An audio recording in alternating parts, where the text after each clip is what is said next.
Good evening. Today is Monday, August the 8th, 2022. This is the Board of Education meeting for the School District of Romulus. The meeting is now called to order at 6:12 p.m. Madam President, roll call. Secretary? Yeah, nope, did it again. Madam Secretary, roll call. Bergeron? Yes, here. Terrell? Wester? Present.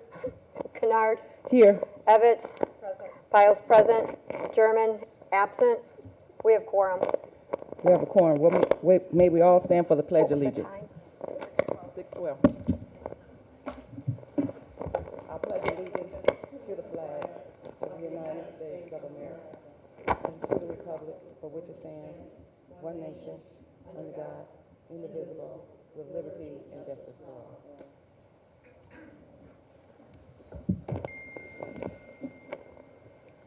The next item on the agenda is public comment. And the guidelines for our public comment is that the Board of Education, we welcome our audience participation in our meetings. These guidelines, which are based on the Board of Education bylaws and policies, are intended to facilitate the orderly conduct of the public comment portion of the Board of Education meetings. The district encourages parents, students, and others to resolve issues at the building level whenever possible, with the teacher or building principal or assistant principal. Issues not resolved by the building level may be addressed to the appropriate central office administrator and then, if necessary, to the superintendent. The Board of Education discourages parents, students, and others for addressing the Board of Education on issues that have not been processed in this fashion and will, in such cases, direct the person addressing the Board of Education to the appropriate administrator. Persons wishes to address the Board of Education must complete a public comment form and submit it to the board secretary before the meeting begins. Forms may not be accepted after the meeting begins. The board president will recognize speakers. Speakers are asked to identify themselves by name. Speakers representing organizations or groups should indicate whether their comments represent the official position of those organizations or groups. Speakers should observe the rules of common courtesy. Personal attacks on board members and district employees would not be tolerated. Board members and district employees may request the board entertain complaints against them in closed session. The Board of Education members may question speakers to gain additional information. However, the Board of Education does not debate public comment items. Madam Secretary, is there anyone for public comment? There is. We have Sandy Tenney.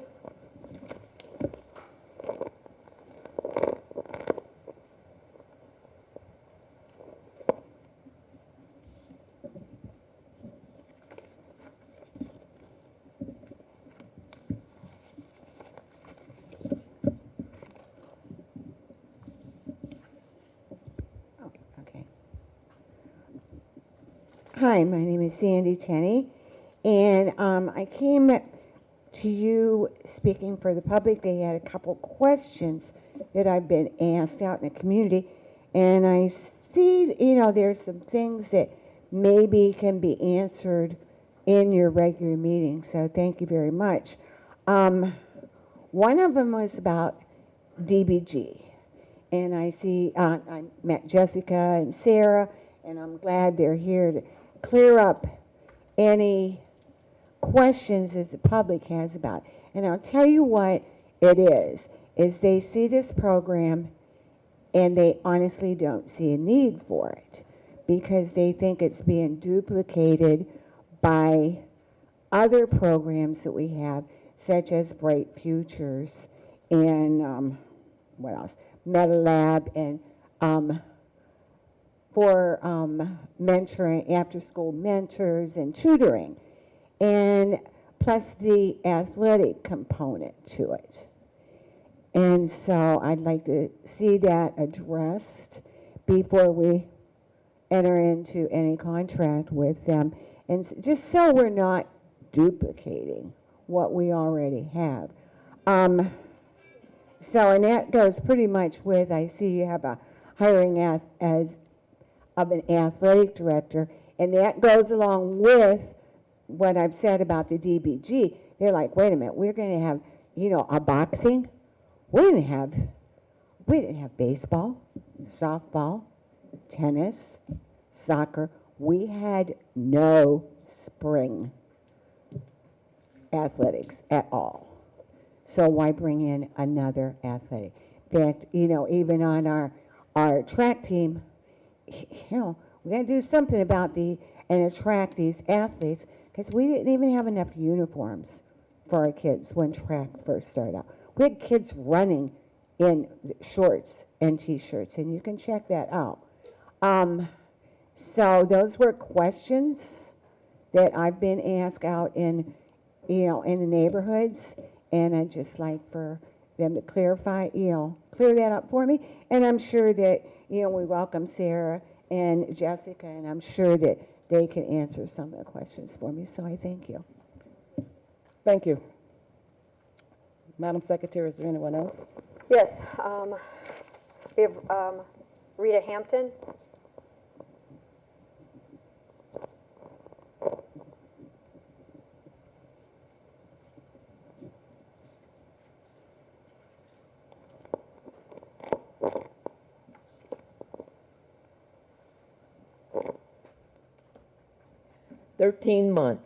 Still 13 months, and still I have no answers, but I'm doing some good catching up.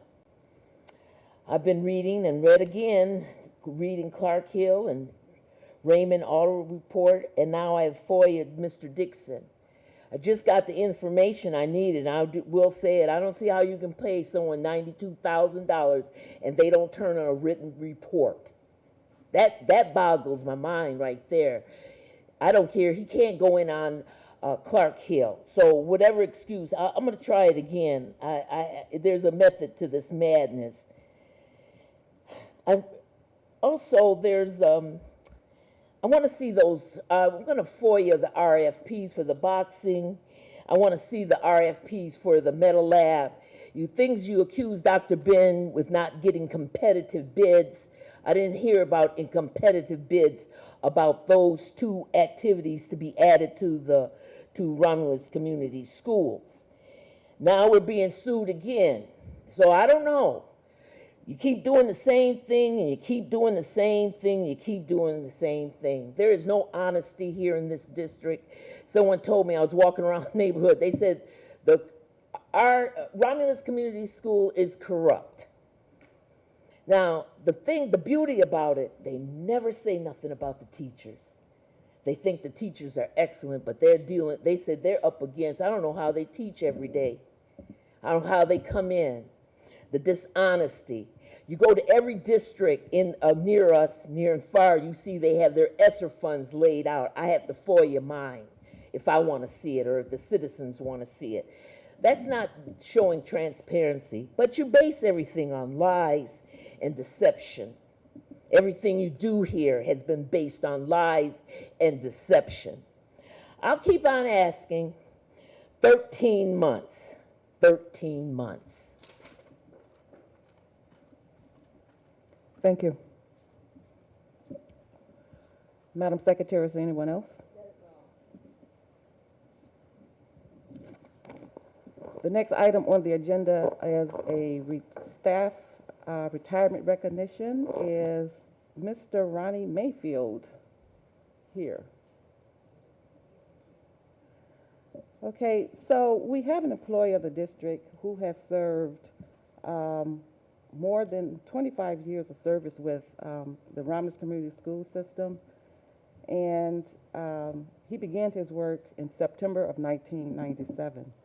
On behalf of the Board of Education, we wish you a long and healthy retirement, all the best for your new chapter in your life, and have fun on this adventure. We have a plaque to give Mr. Mayfield, and the plaque says, "Congratulations on your retirement, Ronnie Mayfield. Thank you for your dedication to the education of the children of this great community." August 2022. Romulus Community Schools, once an eagle, always an eagle. Thank you, Mr. Mayfield, for your services.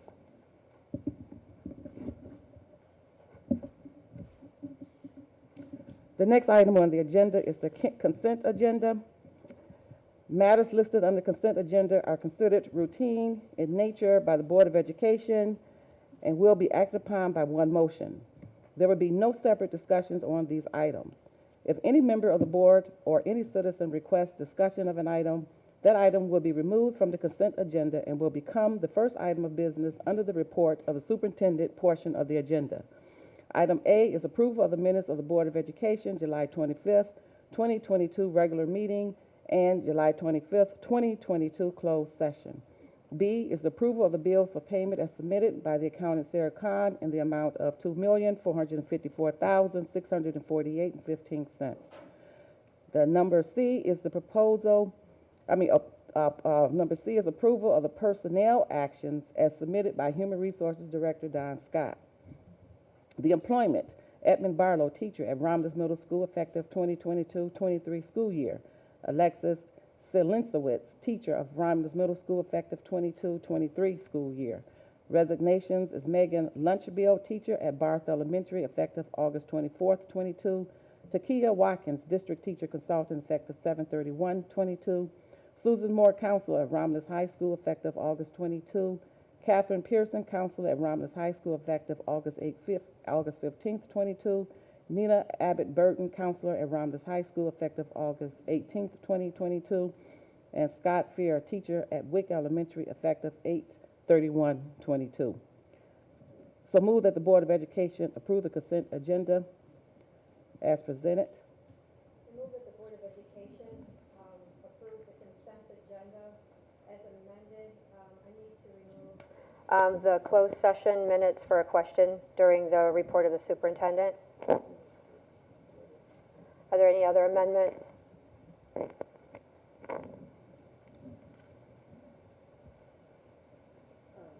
I'd like to have the regular minutes removed as to see if we can have some conversation about the wording.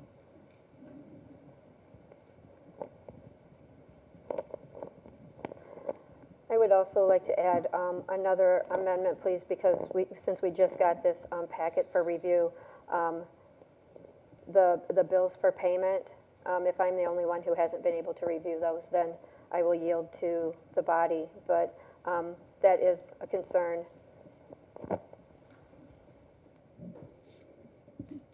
So, okay. Approve the consent agenda as amended with the removal of the regular meeting minutes, the closed meeting minutes, and the bills for payment. Support. It has been moved in support. Madam Secretary, roll call vote. Is it support by Evans or Wester? Wester.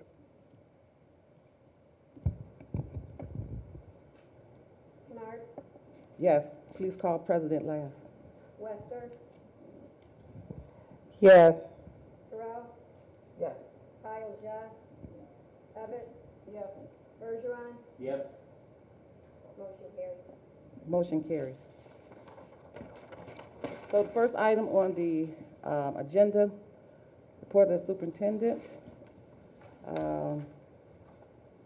Discussion on the removal of the closed session. Thank you, President Kennard. My question on that was, we all have the minutes for the closed session. Yes, they were handed out tonight. I was asked, though, about, because there was one motion for approval, my question is, will all of those action items be attached to those closed meeting minutes? Because I was asked what all was approved, and it wasn't clear to all board members, so I just want to make sure that those get attached and all board members have the opportunity to review what was passed in that motion.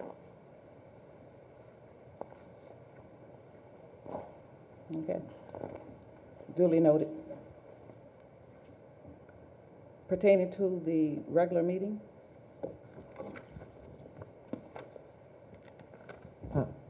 Madam President, I know when at one point I sat as our secretary, and I started out the process of taking minutes. I would actually record the minutes and then go word for word.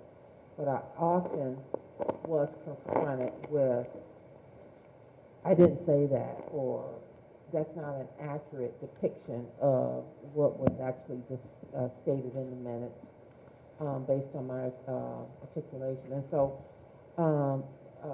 at that time, we had went through 2 administrative secretaries, and I was fortunate enough to have Mary Kennedy involved in the process, and basically she would do the minutes and follow up with that process, and having to review what was presented based on the training that she had, and we would agree to what needed to be agreed upon. And so I just think we need to consider going back to that, because I do see quite a few quotes on things that's listed in the minutes, and just to be careful on what, because these are a matter of record that can be referenced.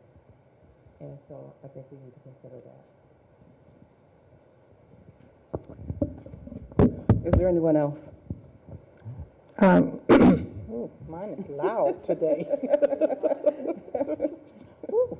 Just to piggyback off of Treasurer Terrell, I too would give a lot of information, and it was corrected that we needed to be just specifics.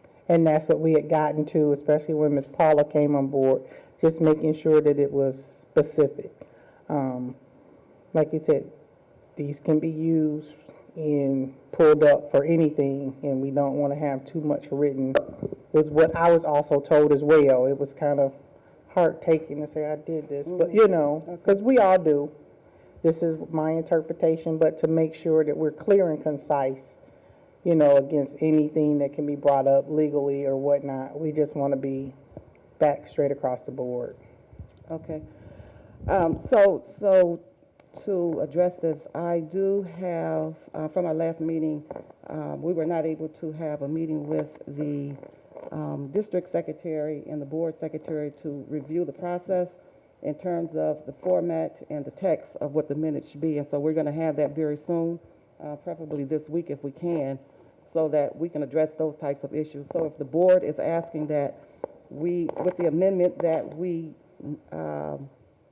pull the minutes from the agenda until the next board meeting, is that what I'm hearing? Yes. Okay, yeah. Items of concern, because we do want to be intentional and careful about our minutes. But if there are, if there's anything recorded in the minutes that is of concern, could we email those and strike those from the minutes? I read through these and I was mindful of that. And I think Mike just died. But I know that a lot of the minute taking is because we have had such a high turnover, and we are embarking on more turnover. So as we are making decisions for the district and establishing a plan and a trajectory, the minutes help those who come in new know what the board has decided, whether we sit here or someone else sits here, and our administrators know what has been decided, and we can go back and find that in the minutes. And I would point out, and we can have this discussion, and when we have that meeting, I will bring minutes. Minutes are currently posted on our website since Ms. Gutzman has been here with all secretaries, and they are detailed minutes. I don't think that they are questioning the information that's being put in the minutes. I believe that it is probably the structure in terms of what is the board agreed upon, in terms of also what a person who is being trained, and that, you know, when we have individuals from the board who accept the positions, that they do come together and have conversations on the format. I don't think it's in questioning of what, because sometimes you could take things and it could be worded and mean the same thing for brevity purposes, and I think it's not striking what you're trying to deliver, is the content of how it should be. So again, that information, we will have that meeting, you and the If we could individual. set that up Yeah, before we should do leave that tonight, but very after the soon. meeting, that would be Yeah, that'll helpful, be so we fine. don't keep kicking the can down the Yeah, road. okay, thank Madam you. President, Yes, Trustee Evans. when I first became secretary, I was not putting in the verbiage, And this table had a discussion about verbiage and word and quotes being put into the minutes. They wanted them. And I was concerned about exactly what's stated today, that things would be held against us. And so I stopped. Okay? And it was recommended by, I don't know who it was recommended by, so I'll not say that. But I stopped doing the quotes, okay? So I'll take the hit on that. But this board wanted wanted the verbiage. They wanted the quotes. They wanted what people said. And now today, it's an issue that they're there. So I'm confused as to what the board really wants. Do they want it or don't they? Because at one time it was, I stopped because I was told of the legalities being said. Now it goes back to them being stated. So, and now there's a question about that. So I just want to, if we're going to do this, let's set the standards unconditional of who is sitting in the seat as secretary, whether it be Paula, whether it be the secretary of the board. We should set the standards unconditionally and leave it as that. Madam Chair, if we can call the question and vote on this and move on for the sake of time, and whether or not to approve the minutes or not. Question recalled. So move that the Board of Education approve the consent agenda as amended. Okay. So approve the. Okay, any discussion? Additional discussion? All in favor? I have not been able to read through them, but if everyone else has them, I will be able to. Okay, so then I would also move that we remove the bills for payment until the next meeting. So there's no motion for the consent agenda at this time. All right. The next item on the next item is the report of the interim superintendent, FYI, Matter 24 Labs update.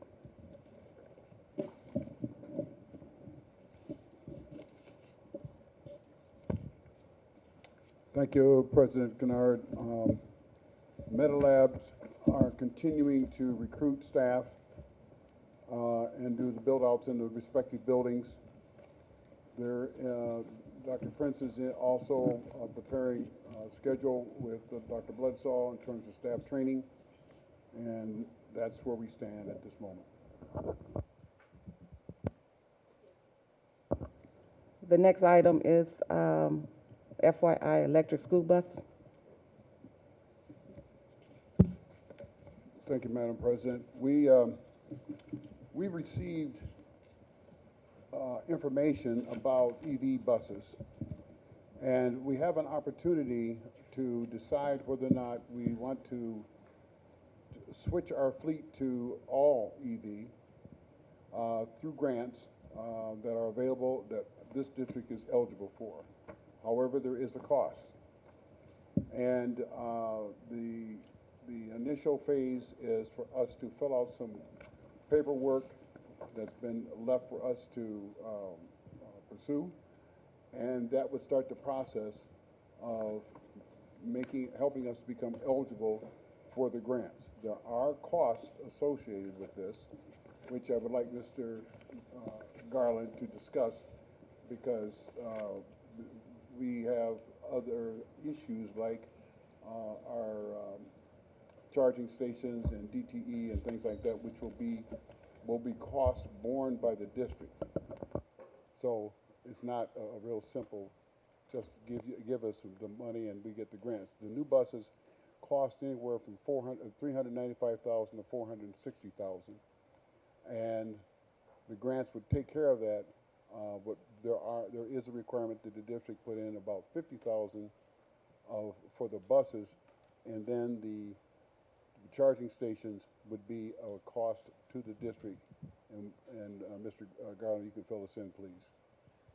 So maybe it'd be better if I hold it. So, moving forward, we're doing, as Dr. Witherspoon said, we're dotting our i's and crossing our t's. We have to fill out this initial paperwork.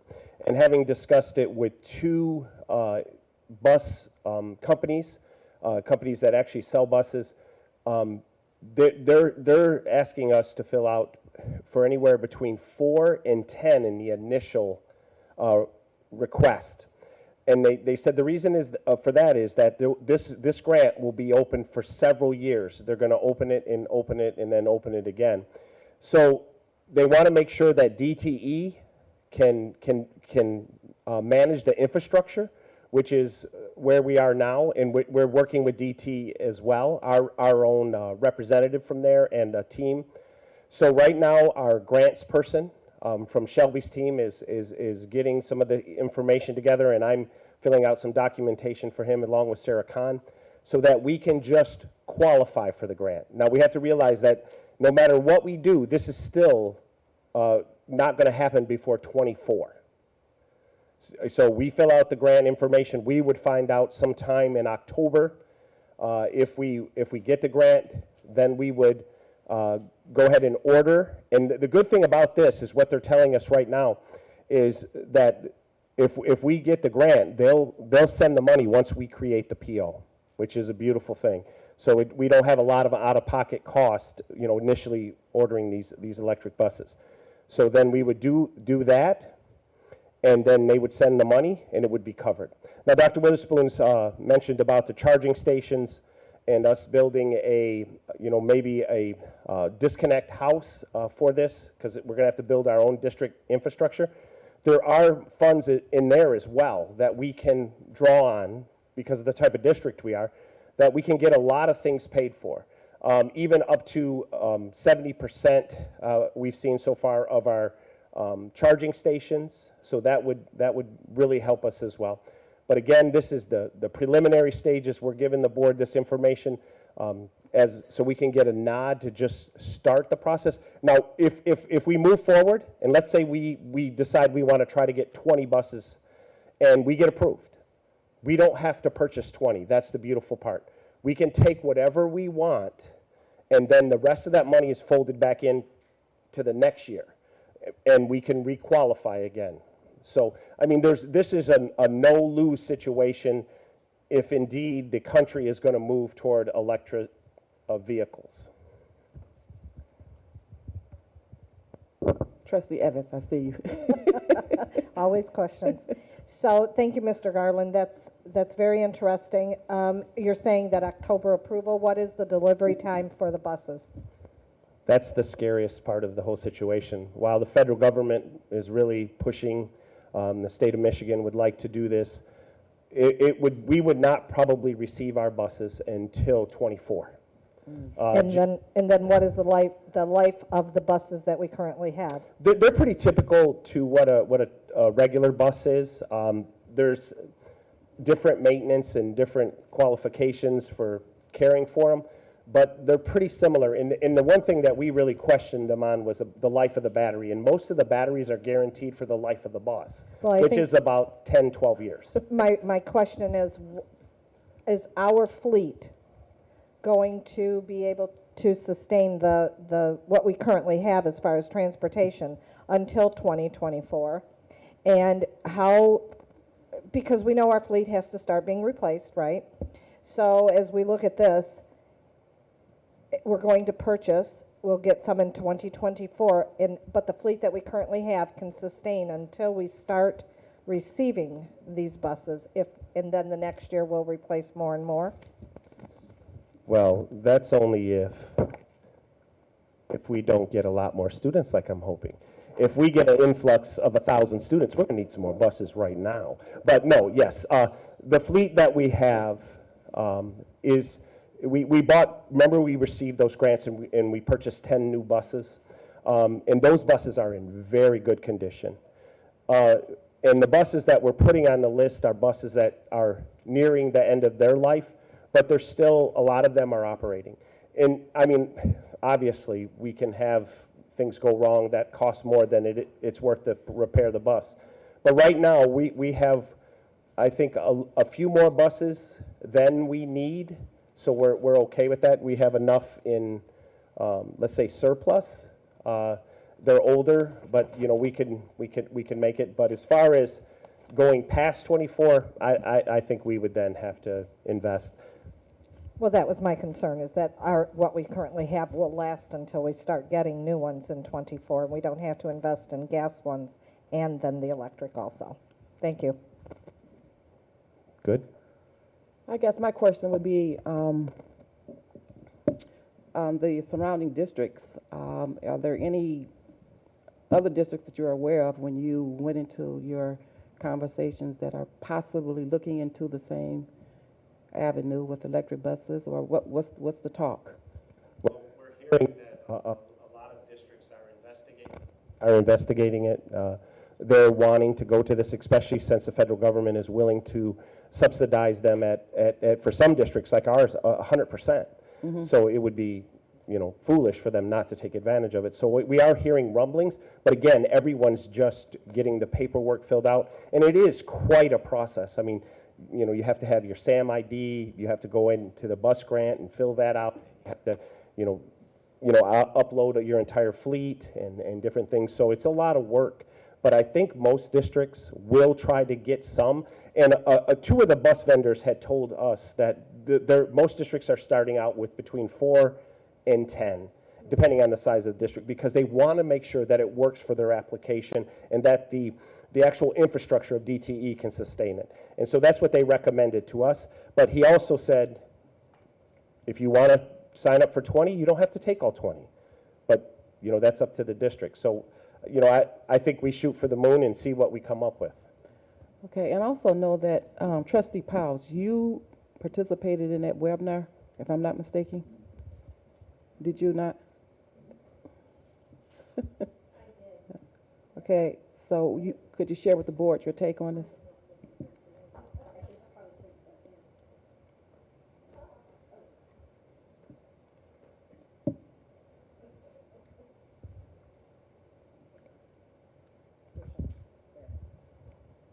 Yes, I did attend the webinar that was hosted by MDE that Dr. Weatherspoon forwarded to us.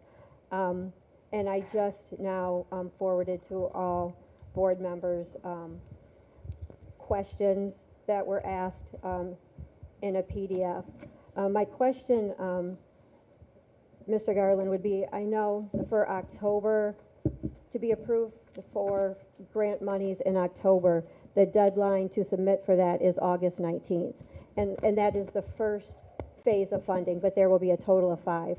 Are we trying to get something submitted by August 19th? And has Ms. Fryer weighed in on this at all? Yes. Shelby's team is helping us. Mark Graham, who's been working with our grants, is working on this as well. The biggest problem, again, and we have to understand, it's not our central office that's holding it up. It's like getting the SAM ID adjusted so that we can go in and do this. The person who had the SAM ID left the district, and it was in their name. So that's been a process to get them to give us the SAM ID, and it took up until Friday, because we've been ready. Dr. Weatherspoon's had us on this for about 3 months before actually we were discussing it. He was pushing it. So we've been trying for all this time, and we finally got the approval. Mark Graham and Sarah Kahn had been working on it. So we are working right now to get that in before the 19th. And the application, the actual application, I had filled it all out, but when I got to it, I didn't have the SAM ID number. And so it erased it all. And it took me about 40 minutes. So that's why, you know, once Mark Graham and Sarah have it now, they can put the SAM ID number in, and we'll redo the application. And we will let Dr. Witherspoon, who can FYI the board, know once we've put the application in. Thank you. I know that one thing I did learn from this webinar is that Michigan is actually a forerunner with electric buses. Other states have not yet looked into this, so Michigan is pioneering this. And I know that we learned at MASB conference that Ann Arbor Public Schools actually was selected to pilot this program maybe a year and a half or 2 years ago.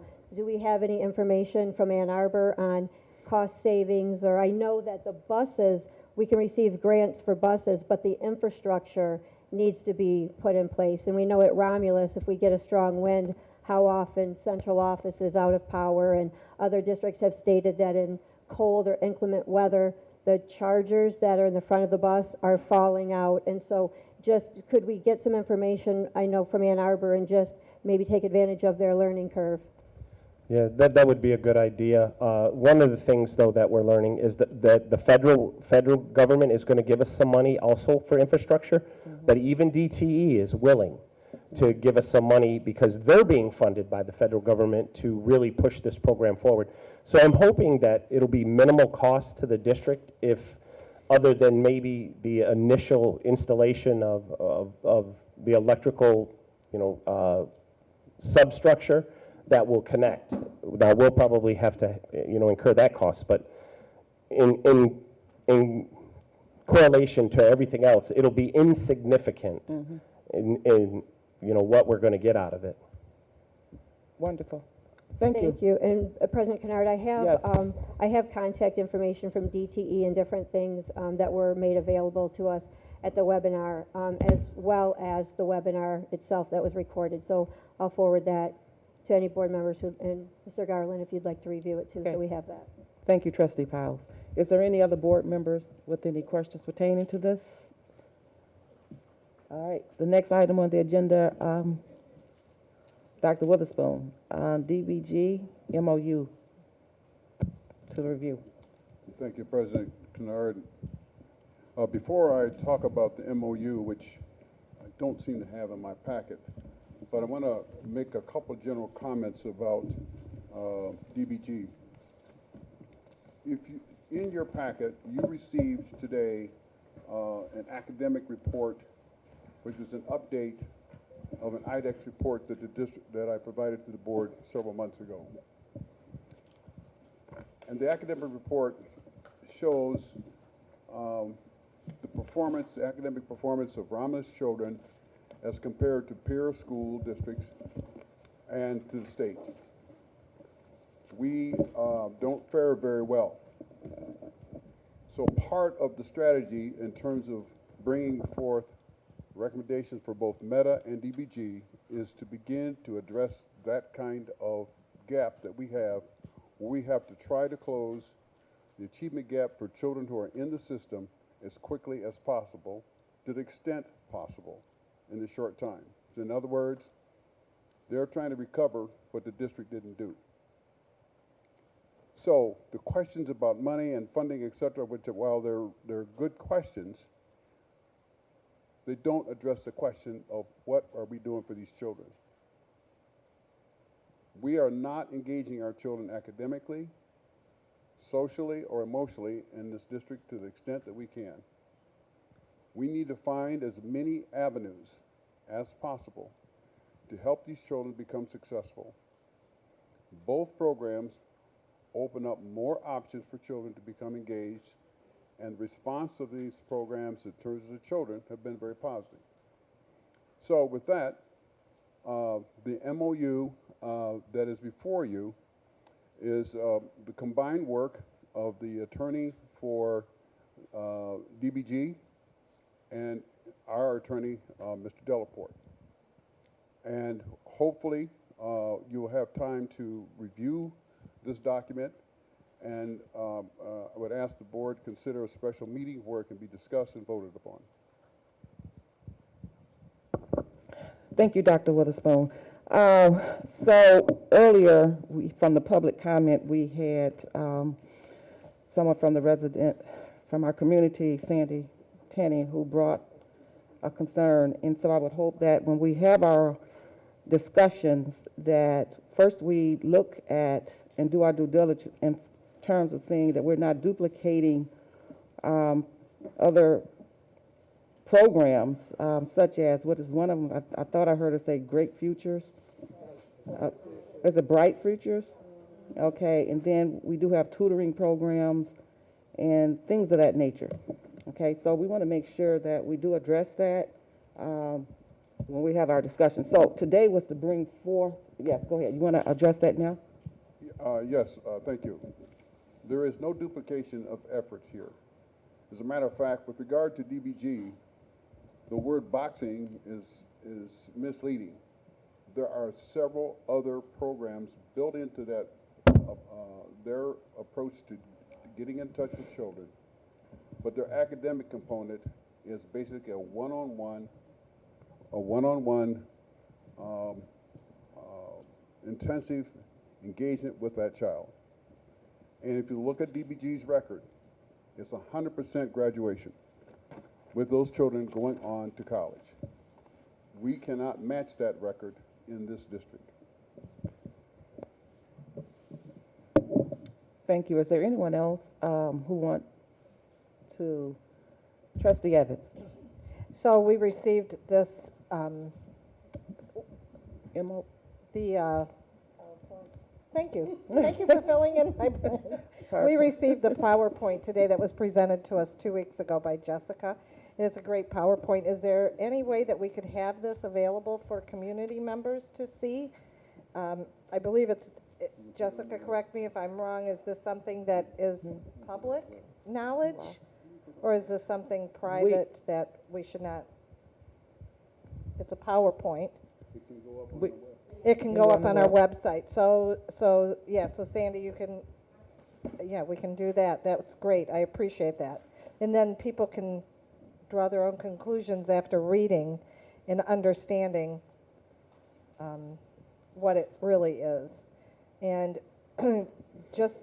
I had a conversation in depth today with Dr. Weatherspoon about DBG because there were some questions brought to me by different people in the community, staff, and even city council members. I wanted to make sure that it's understood that this is for Romulus, okay? The way things are done in Detroit is different. This is going to be a Romulus program with Romulus Community Schools, okay? And our students are the ones that will benefit from this. And we still have some kinks to work out naturally, but again, this is for Romulus. This is not for the surrounding areas. This is our program. And we need to build it with our students to help our students with the education, like Dr. Weatherspoon just said. But I wanted to make sure that that was very clear. Thank you. And also, there were some additional questions from other board members pertaining to DBG in terms of clarification. I didn't know if Trustee Terrell, did you want to? I do Okay. have a couple questions. Well, basically, some of the things that have been presented or have been asked of me is cost-wise, and I know that it was said that this is coming out of the ESSER funds, and that there's other grants that would be involved. And I just want to be, first, two things. I want to be clear that it is coming out of ESSER funds, that the ESSER funds are to be used, and if they're not used, they'll have to go back. Mm-hmm. So Correct. these are funds that will be coming to our students so that they can receive the benefits. And then the other thing is communication.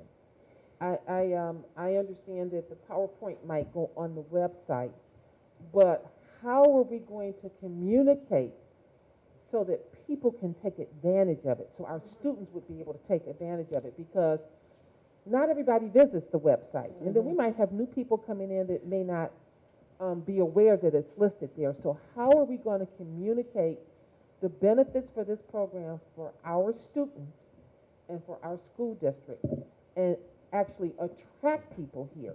Because it's something to have something and then no one is even aware that it exists, and then that's a big problem. And then finally, sustainability. That's been a question that we've presented over and over and over again at the table. And I know that it was said that it would start with a certain number of students and then eventually grow. Once it's in the phase where it's growing, how are we to be assured that it will continue? You don't want to start something and then these children are coming up still needed, and it's not going to be able to continue. So those are some of the questions I would like to have answers to. Okay, thank you. I do know, what I can say is that Brad, when we went to view the boxing, Detroit boxing, was Brad, our marketing person, was along with us, with Ms. Evans and myself. And Brad, can you address the marketing piece? The marketing piece. Well, Madam President, Superintendent, members of the board, thank you. The marketing piece.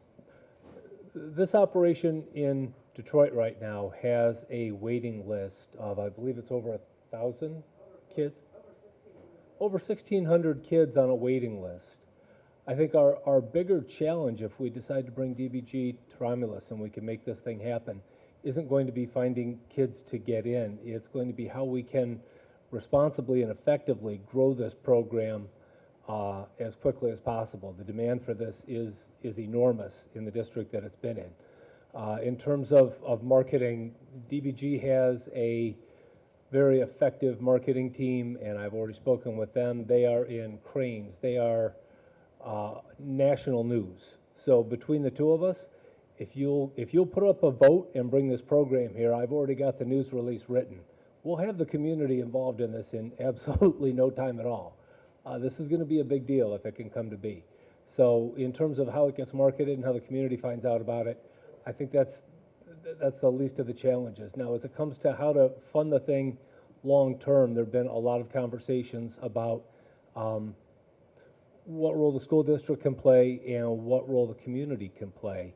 And I don't want to get too far out of my depth to get into any details about it because we're still in the discussion phases. But I think that there's very likely, right now in Detroit, DBG, and again, I don't want to speak for them, they're here, they can absolutely speak for themselves, but they get a lot of community support from various community leaders.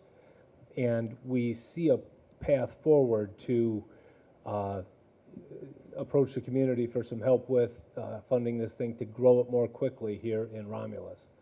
And with that, I haven't been deep into those conversations, so I don't want to get too far along the path. But I think the real question isn't so much about how do we fund this thing 5 years from now. It's how can we bring this up quickly and get these kids involved? Because once you've seen it operating in Detroit and you've seen what it can do for the kids there, and the fact that 100% of their kids graduate high school and go on to post-high school things like college, and they all read effectively, and they're getting individualized attention, they're getting athletics, they're getting mentorship. I would suggest it's worth what it costs. We just have to figure out how to meet those costs.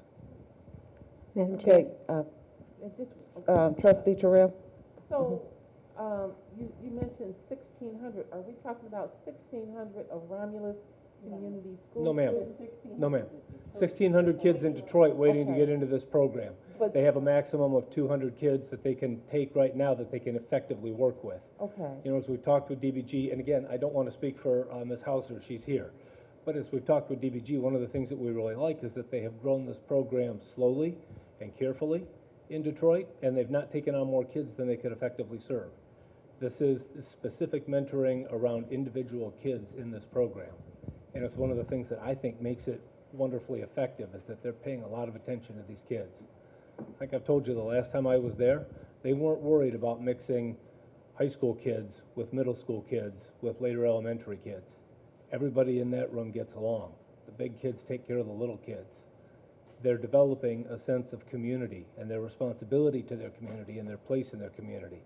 I think one of the most difficult things to provide kids is a sense of who they are within the community that they live in, especially teenagers. And this program puts focus on that, and they've got the results. And again, Ms. Hauser, would you like to? Am I doing all right? Yeah. Okay.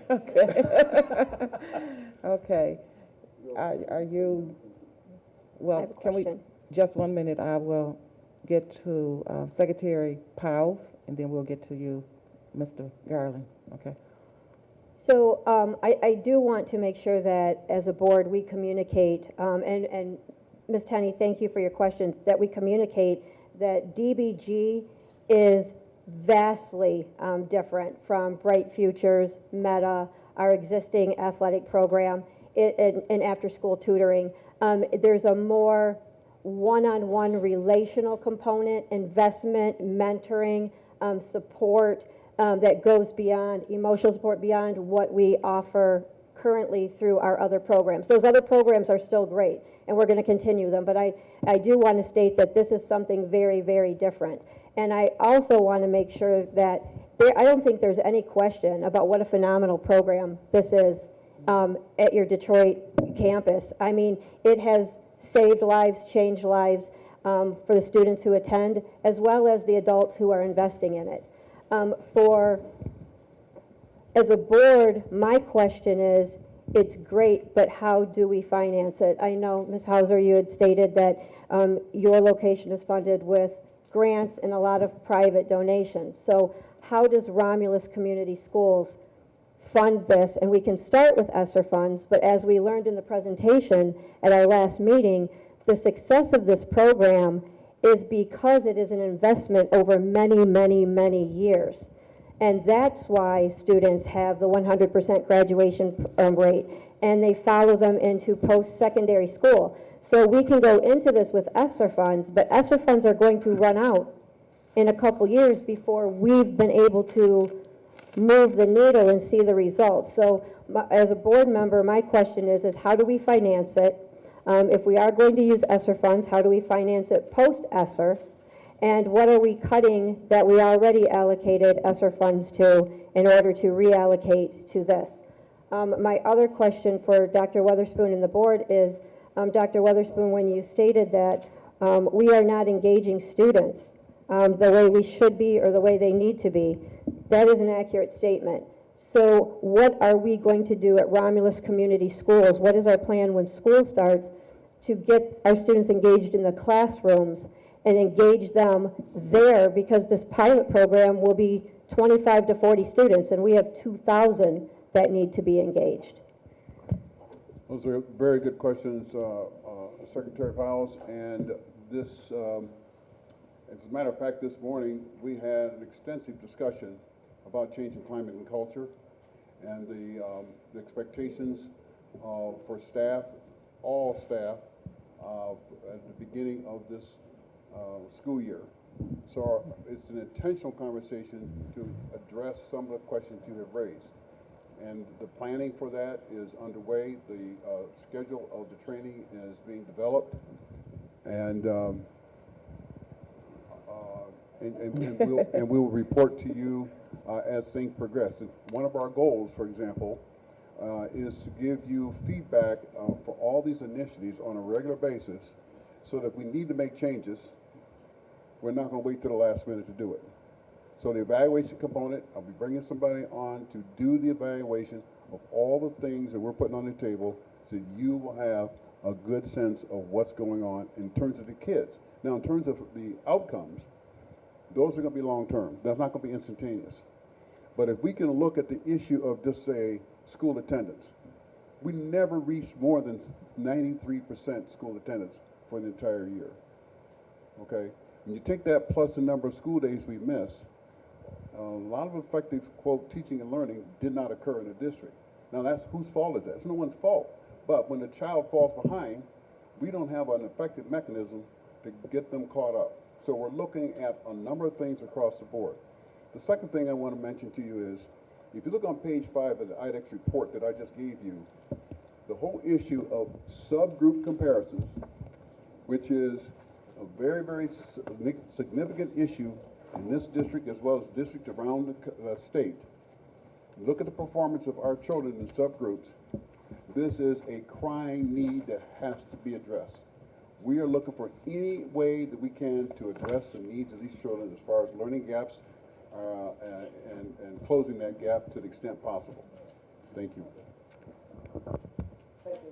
And if I may ask a follow-up question.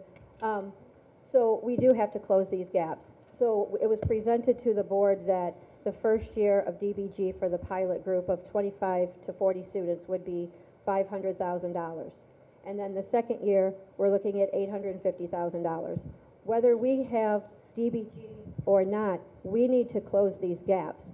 So and DBG can help us in that and supplement that. But without DBG, our objective and our responsibility remains unchanged. These gaps need to be closed. Could we, at our next meeting, possibly get an update on, I know we've done a lot of curriculum realignment and review, how this school year will be different instructionally for our students, for our staff. Also, how will we inspect what we are expecting in each of our classrooms? And DBG is a wonderful support to that, but they can't carry the brunt of the weight. We have to carry that weight. And if we can just know what is our plan, how is this year going to be different, because we have committed, because we have invested in curriculum, because we've invested in consultants. The curriculum is, we started the review, it is not complete. It's, half of it is done as far as K-5 is concerned. We have yet to do middle school and high school.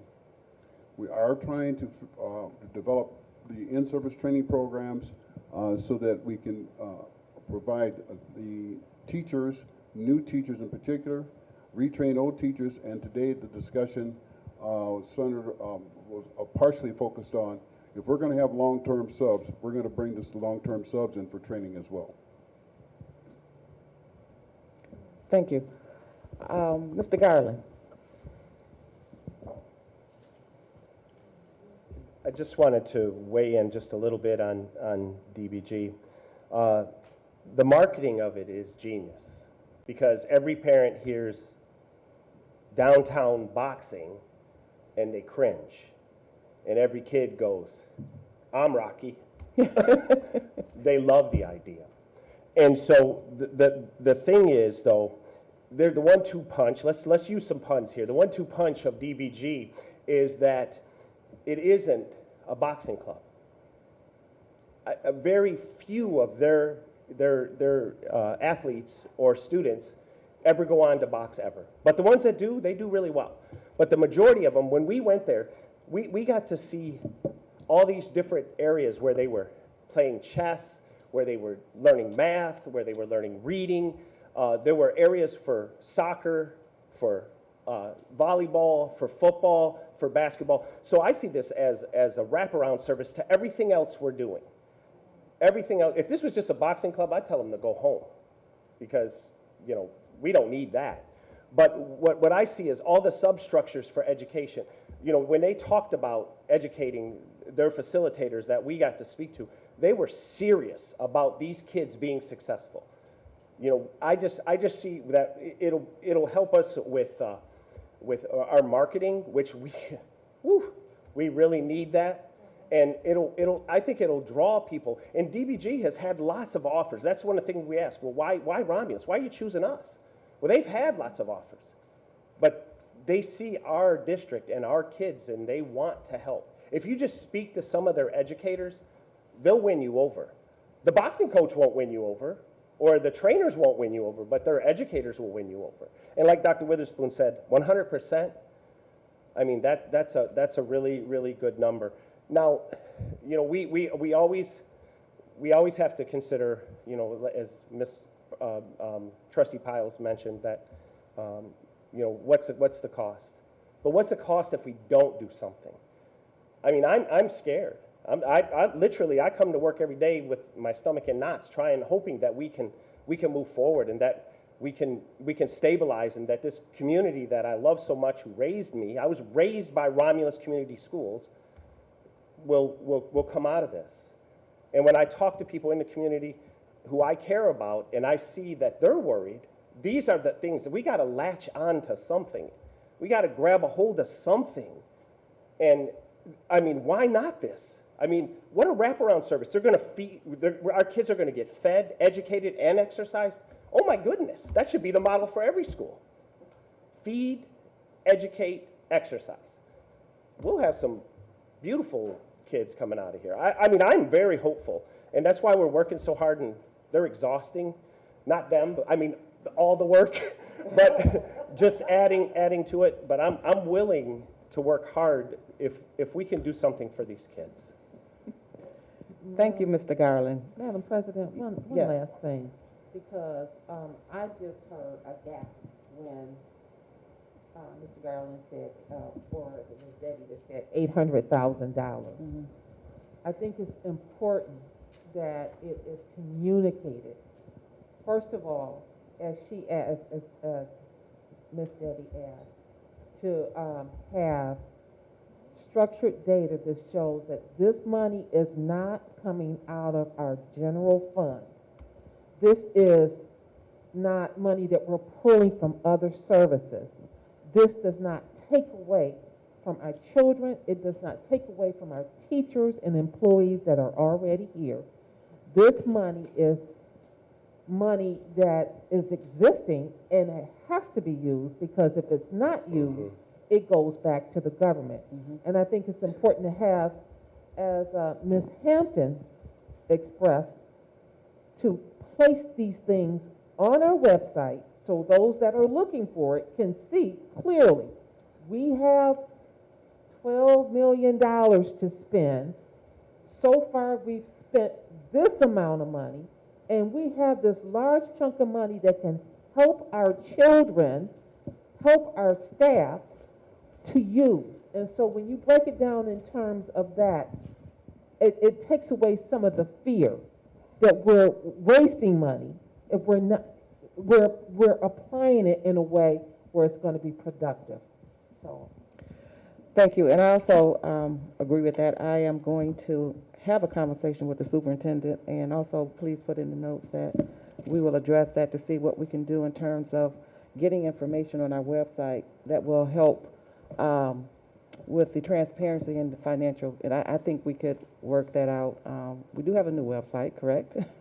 I hope everybody had the opportunity to look at it. But these are some of the things that has been in discussions with the administration, and hopefully we'll get that done expeditiously.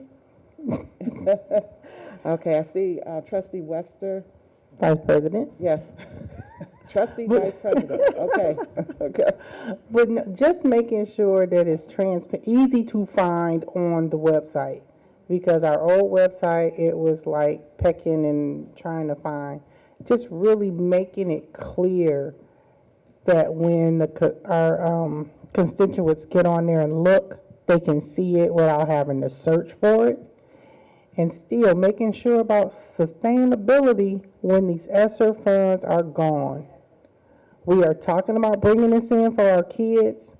We're talking about our staff, but we got to do something for our staff too, for our retention of our staff. We're losing staff left and right, and we're bringing in other staff, but our seasoned staff, our veteran staff, are leaving because they feel unappreciative or for whatever reasons. If we can try and do something for our staff as well out of these monies, I know it doesn't go into salaries because you can't put that there, but something that we can do to show our appreciation for our staff, to let them feel that they are a part and they are here. We want them to stay here and not take those talents someplace else. So we got those monies there. We got to try and figure out something, Dr. Weatherspoon. Dr. Weatherspoon. Thank you. All right. Thank you, Vice President Wester. Okay. Mr. Garland. I know I'm talking a lot tonight, but just to speak to transparency, I think that's a great idea. But I also think that we need to help the community understand what ESSER monies are for. They are for combating COVID. So anything related to that, and most of that has to do with air quality and making sure that things are disinfected and our kids are protected. But the other major component is all education, learning loss, making sure that kids are cared for in that way. So if we could help the community understand that's what this is. I mean, we can't just spend it willy-nilly on whatever we want. We have to be very descriptive, and there's a lot of language and dialogue that goes into getting something approved through ESSERs. In the beginning, it was simple, ESSERs, everything. But now they've really streamlined it, so that would help as well. Okay, I'm done. Okay, thank you. President. That information on the website of what it is. Could we also, the board, and maybe even on our website, if that is acceptable, to have a breakdown of where our ESSER 3 funds are going? because the information that we have, we saw the allocations for all of our ESSER 3 funds, and that was pre-DBG.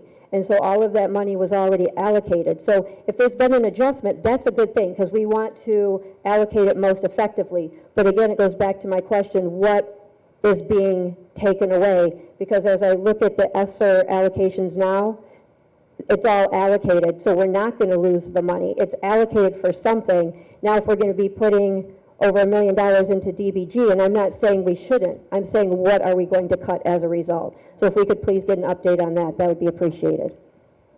Duly noted.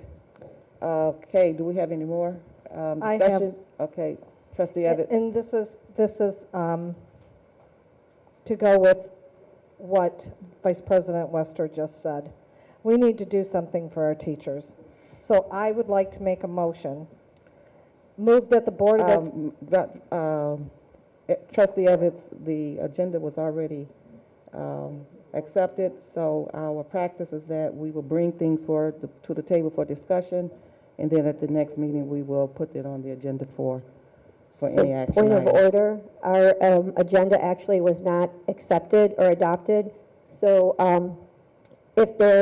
and we have brought motions forward Yes, in the we have, past. but under your leadership as well, we have Okay, we so made a decision. we have, that the okay. board would bring items to the table for discussion, and then If we would Ms. bring it Evans back is- for, But point of order, if Ms. Evans is making Point a of motion order. to amend the agenda, then we have to hear her out.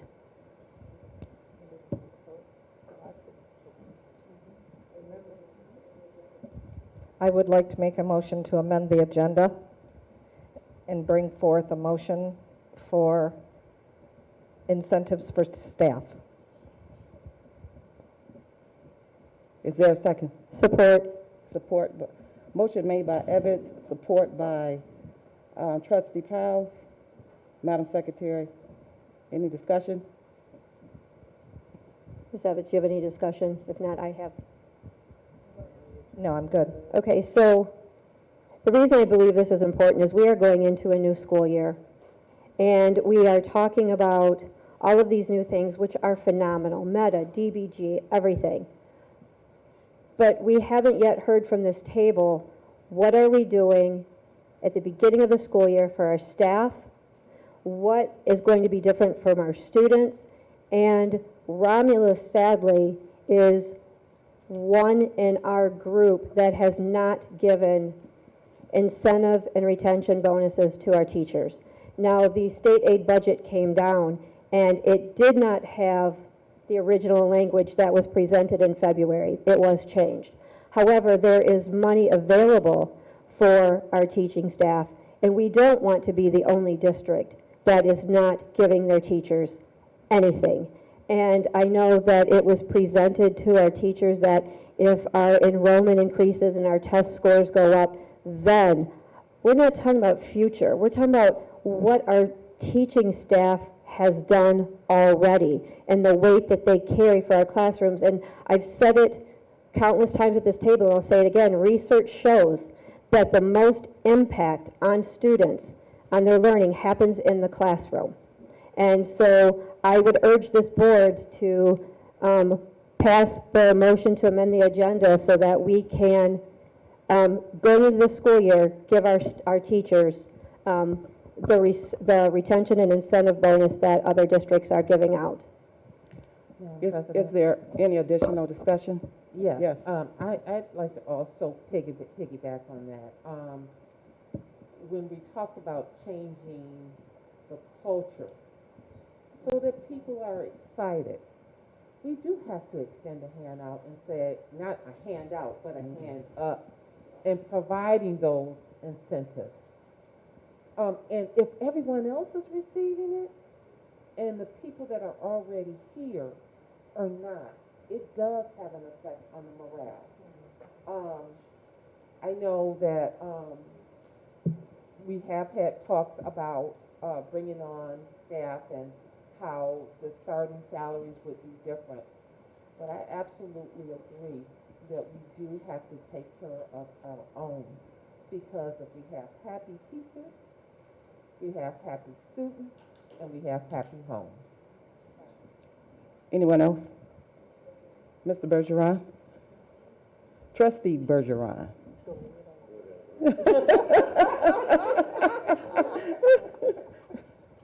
You know, being off a couple months and that, coming back and that, when I first got on this board, okay, that was my exact feelings.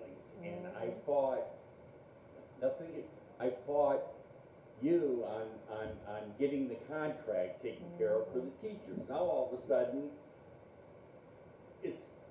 the teachers have been important. They've been important throughout this whole time, and now all of a sudden, you know, and I don't know if it's political or what, but, you know, it just doesn't make sense how we flopped, okay, because I was supportive of these teachers and the people in this community all along. And, you know, the feel was, it's not about the kids, it's about, I don't like this person, I don't like that person, let's get rid of them, you know, and I have a little bit of problem with that. I really do. Because from my heart, it has always been for the teachers and the kids in this community. So, anyway. So the question about the contract, just so we can clear this up, the question was never about ratifying the contract. It was about the cost of that contract so we could protect those increases. And we still have not received that data. So that was the issue personally for me with that. But what we are talking about now is the state aid budget that just came down, and there is money for teacher retention and incentives. There is money for that, and districts are giving that now. There are different ways to do it. Some districts are giving like half of it in January, half at the end of the year. But, and not that we can give a lot, we don't even know what that amount is, but to give nothing says so much, especially since the state aid budget allows for this. So my question, I don't think it's in question here that our teachers and our teachers do not deserve to receive an increase. That's not the question here. The question is, how do we go about recognizing our teachers with the state aid funding? And we should allow the interim superintendent to come up with a plan to address what and how that should be implemented. So my question to the interim superintendent is that, have you had any discussions, any thoughts with your cabinet meetings, and knowing that these fundings are available, to how best that Romulus could accommodate our staff, our teachers, the instructional staff, in such a program that if the board sees fit for these types of increases? Because for me, it's not about whether we're going to, should they deserve it or not. I mean, I believe they do, and it's about if we have the happy instructional staff, then they come into a job in a location where the culture and the climate, is in a positive sense, and that our students will have a positive experience.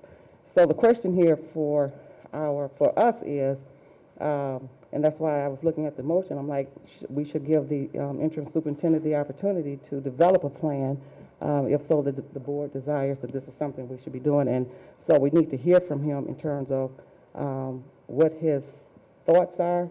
Have you had those types of conversations? And, please advise the board. There have been several conversations, and there have been agreements and disagreements about amounts, timing, and sources of funding. So what we'll do is we'll come back to the board with a plan toward the end of the month, after the first day of school, because right now the ramp up for us to get into the school year, being short-staffed and facing some time deadlines, we cannot give the thoughtful consideration to some of the areas that have been discussed. So we can get this in the first week of September. So the motion on the floor was for, beg pardon? To amend the agenda to include as an action item for the board to include some form of initiative for the South, for our staff. So that's all we're doing. We're amending to say that the Board of Education would like for administration to do that. That's what we're doing here. Okay. And have a report, and have a. And has, right, so can you read the motion, Madam Secretary? So, okay, so right now, we are not voting on what to do or not to do. We're voting Right. on whether to amend the agenda, as trustee Evans brought forth. Okay, is there any additional discussion? Okay, the motion was made by Evans, Evans and supported by Piles. Madam Secretary, roll call vote. Evans? Yes. Bergeron? Yes. Wester? Yes. Piles, yes. Terrell? Yes. Kennard? Yes. Motion carries. So, So my motion is, I wrote it down so that You got it? yes. Move that the Board of Education authorize a $1,000 retention and incentive bonus to all 21-22 RCS teachers who are returning for Excuse the 22-23, for the 22-23, and it not be dependent on a future increase in enrollment or test scores as previously stated.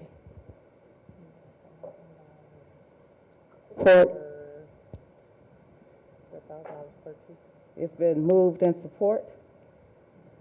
Madam Secretary, roll call vote. Yeah, that's not what, discussion. Okay, now what? Is that on? Is that on? Yes. What you're saying now is that we're gonna take money out of this fund and give everybody $1,000 check? Is that what we're saying? That's what the motion is, but we have to decide on how it could be. the what was funding discussed source wasn't earlier, It could be stated. a split, where half in January, half in December, but that's what the motion. I see you're puzzled because our discussion was for the superintendent. We amended the agenda for the superintendent to come back to the board. We're giving him, we amended to it so you can make the motion. So we didn't discuss. Okay. All right. Another motion made, but that was what her motion was. Okay. So. Any other discussion? Yeah, I would like to say that I've looked into this, and I can tell you, Mr. Bergeron, that this is actually the low end of what teachers have been given. In other districts, they've been given more than the 1,000. If we put it into comparison, I don't know, how many teachers do we have? 150? I don't know what that number is, but $1,000, that 150 would be less than what we've paid, a consultant. It is aligned with what we are paying, directors and stuff, and these are the people in the front lines, and it is the low end of what teachers are receiving in other districts. And we talk about being competitive, and that's why we have increased salaries for our directors. That's why we've added positions. That's why we're bringing stuff, more programs for students. But how are we competitive if district teachers in Romulus are the only ones not getting anything for what they've already given? And Secretary Evans, thank you for saying that it not be dependent on increasing enrollment or increasing future test scores, because the contracts we're entering into now have not been dependent on that. It is deserving because they have been here, they have endured, and our teachers in classrooms have the greatest impact on student learning. Madam President. Yes. I have not questioned any of that. My only thing is that now all of a sudden, we're being generous with money, okay, and a few months ago, we got rid of a bunch of people because of money, and this district is up in, I don't know what you call it, but it's not in a very good situation, and now all of a sudden, we want to give money away. I believe the teachers deserve it. I believe it. But it has nothing to do with a contract. It has nothing to do with it's just to give it out because it's there.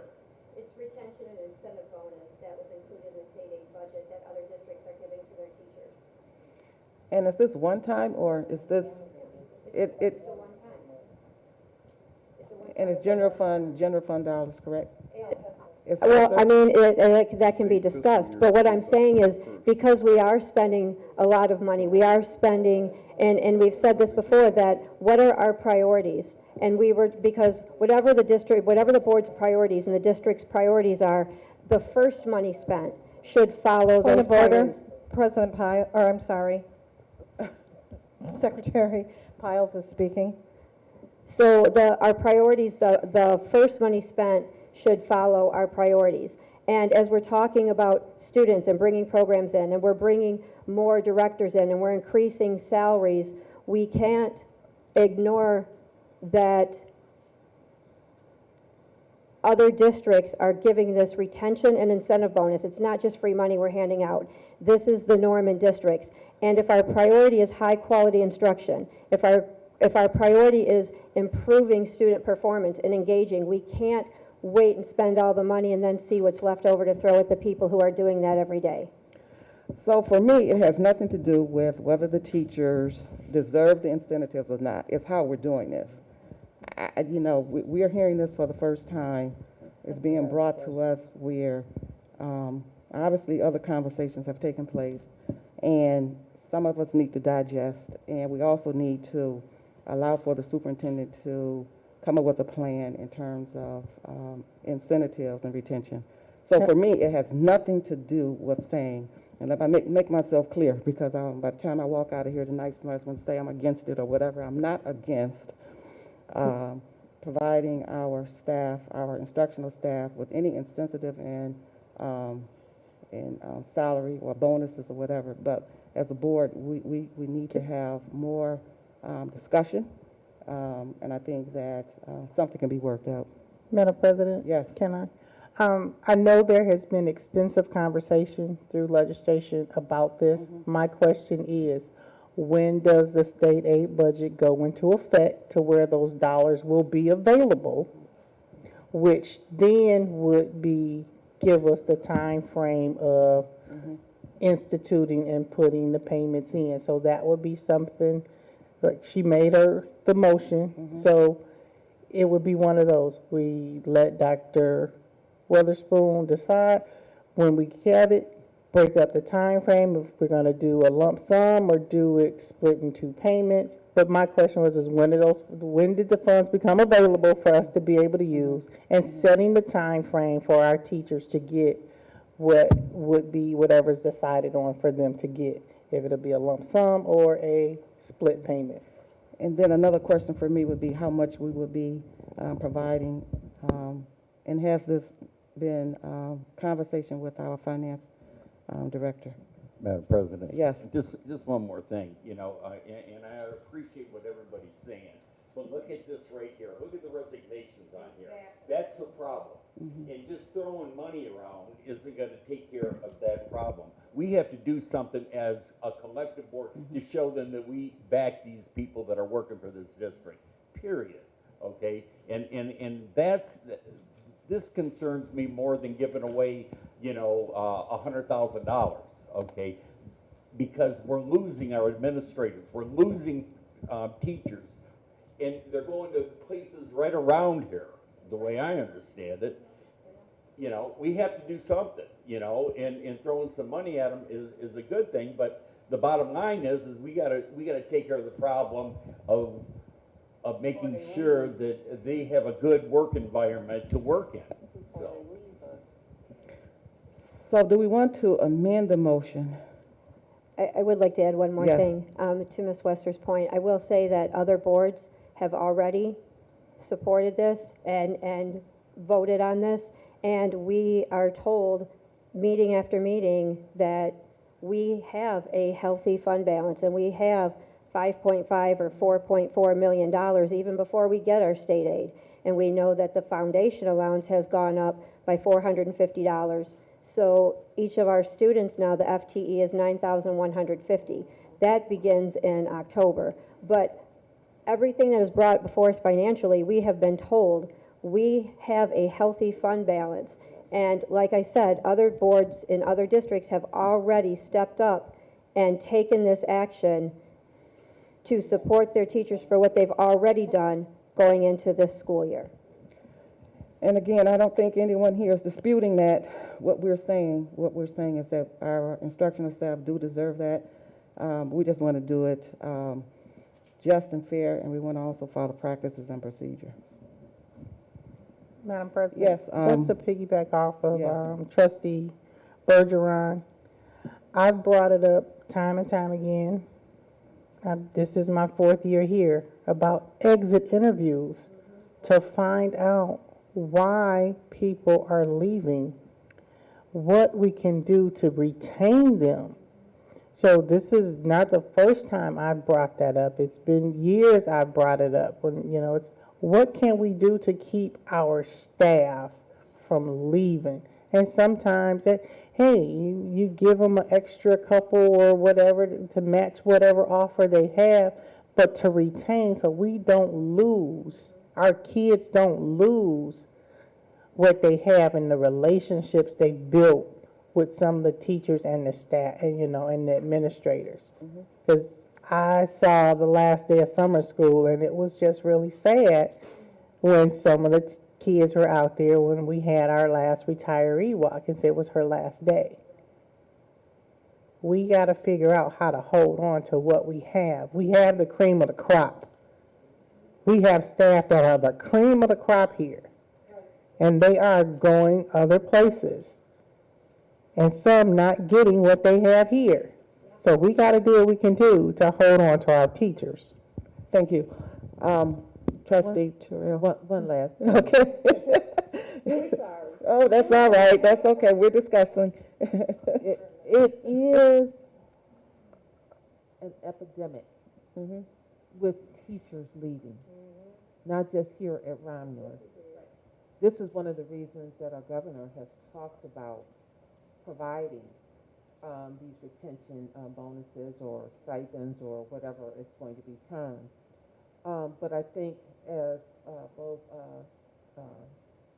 Trustee Bergeron has stated and Vice President Wester has stated, it is a culture thing. It's the work environment. And whatever we can do to change that and turn that around, it adds a sweet spot that, you know what, we actually thought about the teachers. So I can understand that the dollar amount or how it's distributed has to be considered, but I feel that it's not something that we should just say it may be or down the line. It actually needs to take place. Okay. Anyone else? All right. So motion was made by Trustee Evetts, support by Powell. Madam Secretary, roll call vote. Wester? Yes. Bergeron? Yes. Evetts? Yes. Terrell? Yes. Piles, yes. Kennard? Yes. Motion carries. Motion carries. Ms. next Evetts, would item you on please the send me that motion so I have it? Thank you. Yeah. The next item on the agenda is under FYI. Dr. Witherspoon, do you have anything, other updates? How about CTE? There's been questions about the CTE program. Very briefly, people are saying in the community that we no longer have CTE. You want to address that? You have a handout from legal counsel in regard to the CTE program and the recommendations. We do not have the numbers of students enrolled in the three programs, culinary arts, cosmetology, and health occupations. We do not have... Microphone. I apologize. Okay, I'll start again. I'll accept your apology. You have a communication from legal counsel with regard to our CTE curriculum and the employees that are currently on staff. The bottom line is we do not have sufficient numbers to support the classes. The instructor for occupational therapy programming resigned. We were not able to replace that individual. The culinary arts, had some students who took the first year, but there are like 2 or 3 students who signed up for the second year. Cosmetology, there were 5 students, as I recall, and 2 who signed up for the second year. The state requires that these programs, the enrollment has to be, the enrollee has to continue progressing through the coursework over a 4-year period. So when you do not have sufficient numbers to support the subsequent years after the first review, it does not justify or warrant keeping someone on salary.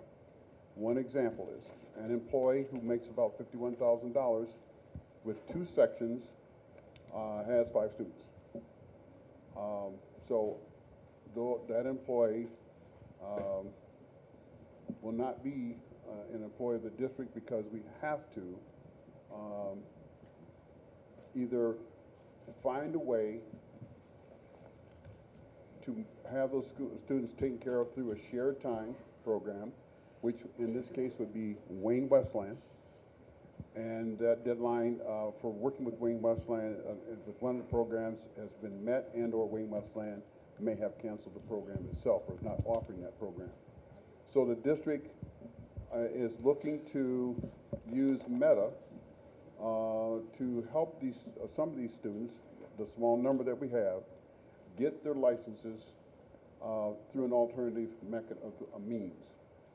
But we are not able to sustain the programs basically because the numbers are not there. Is there any discussion? Okay, Madam President. So my question would be, is there a means to matriculate the current instructors that are in CTE over to the Meta Labs so that they could continue? The word layoff or is there a way that we could do that? Because if we're able to actually maintain so that they're able to complete the programs and get the proper certifications, can we consider a way to incorporate those staff members so that they could stay and be absorbed within that means? I think that's a Dr. Witherspoon and Dan Scott kind of question. It would be, they would have to compete for the positions just like anyone else, and they'd have to be interviewed primarily by Dr. Prince.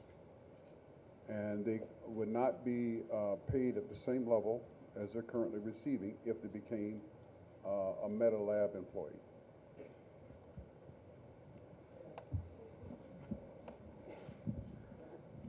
Anyone else? I just want to ask Treasurer Terrell, are you saying that you would like to open a Meta Lab cooking and a Meta Lab health lab? Is that what you're asking? That I'm asking because it seems to me, and again, I did not have an opportunity to go to Chicago. I did not have an opportunity to actually go into Harper Woods to see the program. I saw what I saw via phone, yeah, FaceTime. But the concept that I have in my mind is that this is a thing about some of it is entrepreneurship. Catering, that's an entrepreneurship thing. And if what has gone on as far as CTE is another element from transitioning administration, not putting forth marketing strategies to promote our CTE program, and I might be wrong, but this is what if we don't have the student, and we have had the students in the past, why not now? So if we have this dynamic program coming to our community, and there's the opportunity to receive the certification, would it be impossible to incorporate? We have the Eagle's Nest there. that's already established, would it be possible to continue it on a level that this is an entrepreneurship and maybe even something that middle school students could participate in? I have a granddaughter that is in the 5th grade, and she loves cooking. And she loves to know the little side things about cooking and selling cupcakes and things like that. So that is exactly what I'm wanting to. And then my other thing is, and you know what, I'm not trying to step on anybody's toes, but we're talking about removing staff that we already have.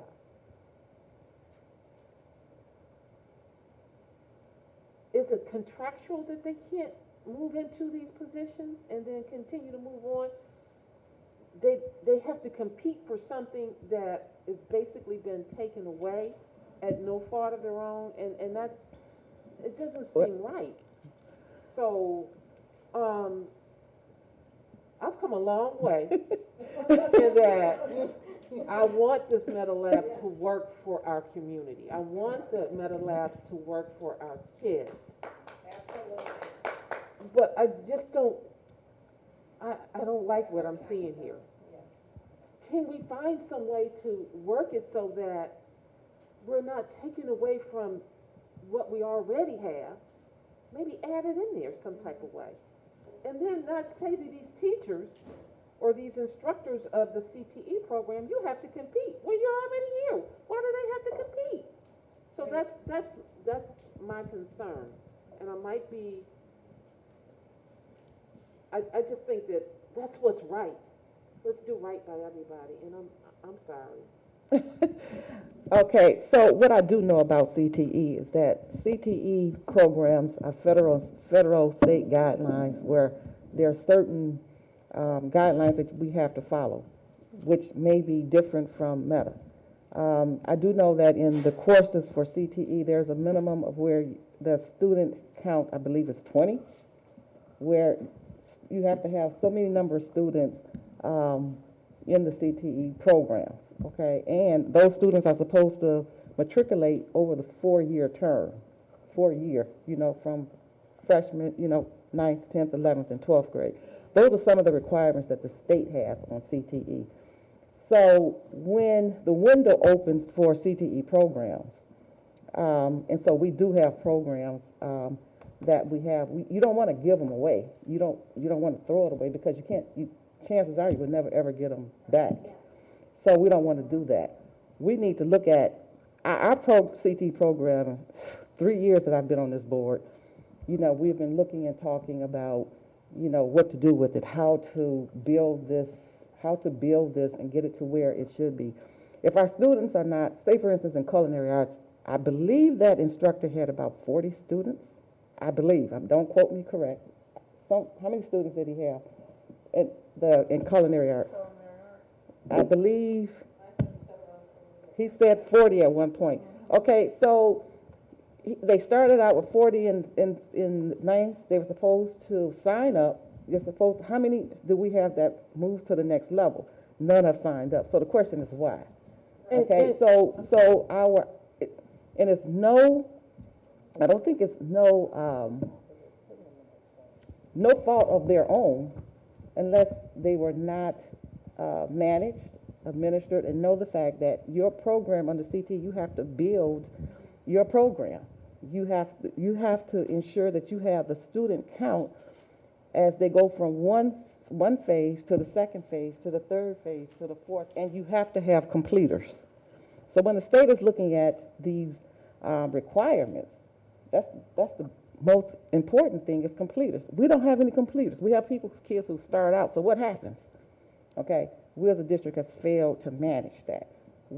Our reporting piece, there's a lot of things that we can go on with, but the thing of it is that those are some of the requirements of CTE. I don't know the requirements. I know with Meta, there are certain things that Dr. Flavor could probably explain it to us. I know I see Dr. Witherspoon looking at me like he want to add to it. But so there's differences in the two programs in terms, but I hear what you're saying. I don't think, and that's a question that that needs to be, or maybe Flavor would have an answer to, or Dr. Witherspoon in terms of incorporating, because he did mention incorporating that. So how do you make it work? So that's the question, and that is a very creative, we're thinking creative, and that's good, okay?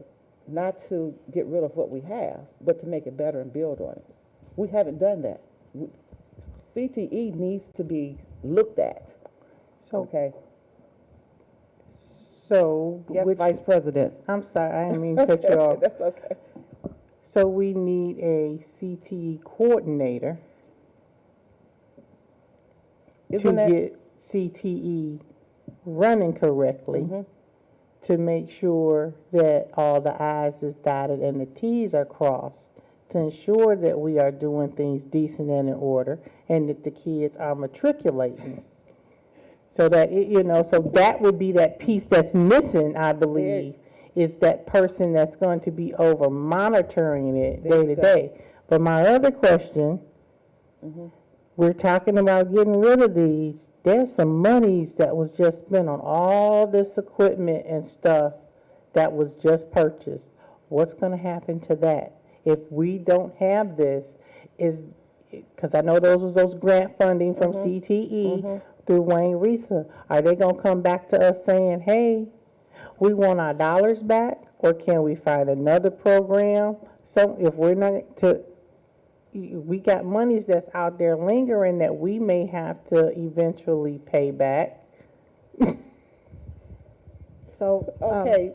President Kennard, I Yes. just have one comment. Yes. I know that, and Brad, correct me if I'm wrong, but isn't DBG doing cooking classes? They talked about the kitchen. Yes, ma'am. DBG is using their kitchen to teach kids how to cook. Thank you. So that is another third avenue, third way that we can use our kitchen. We'll just say two. With Denise's brainstorming of a meta lab, we are going to have gardens, and we're going to be growing vegetables, and we thought we would be teaching kids how to use those through meta labs. So here we go. We can do the culinary arts possibly under the direction of Dr. Prince. And then DBG has cooking classes that they do with their students. So,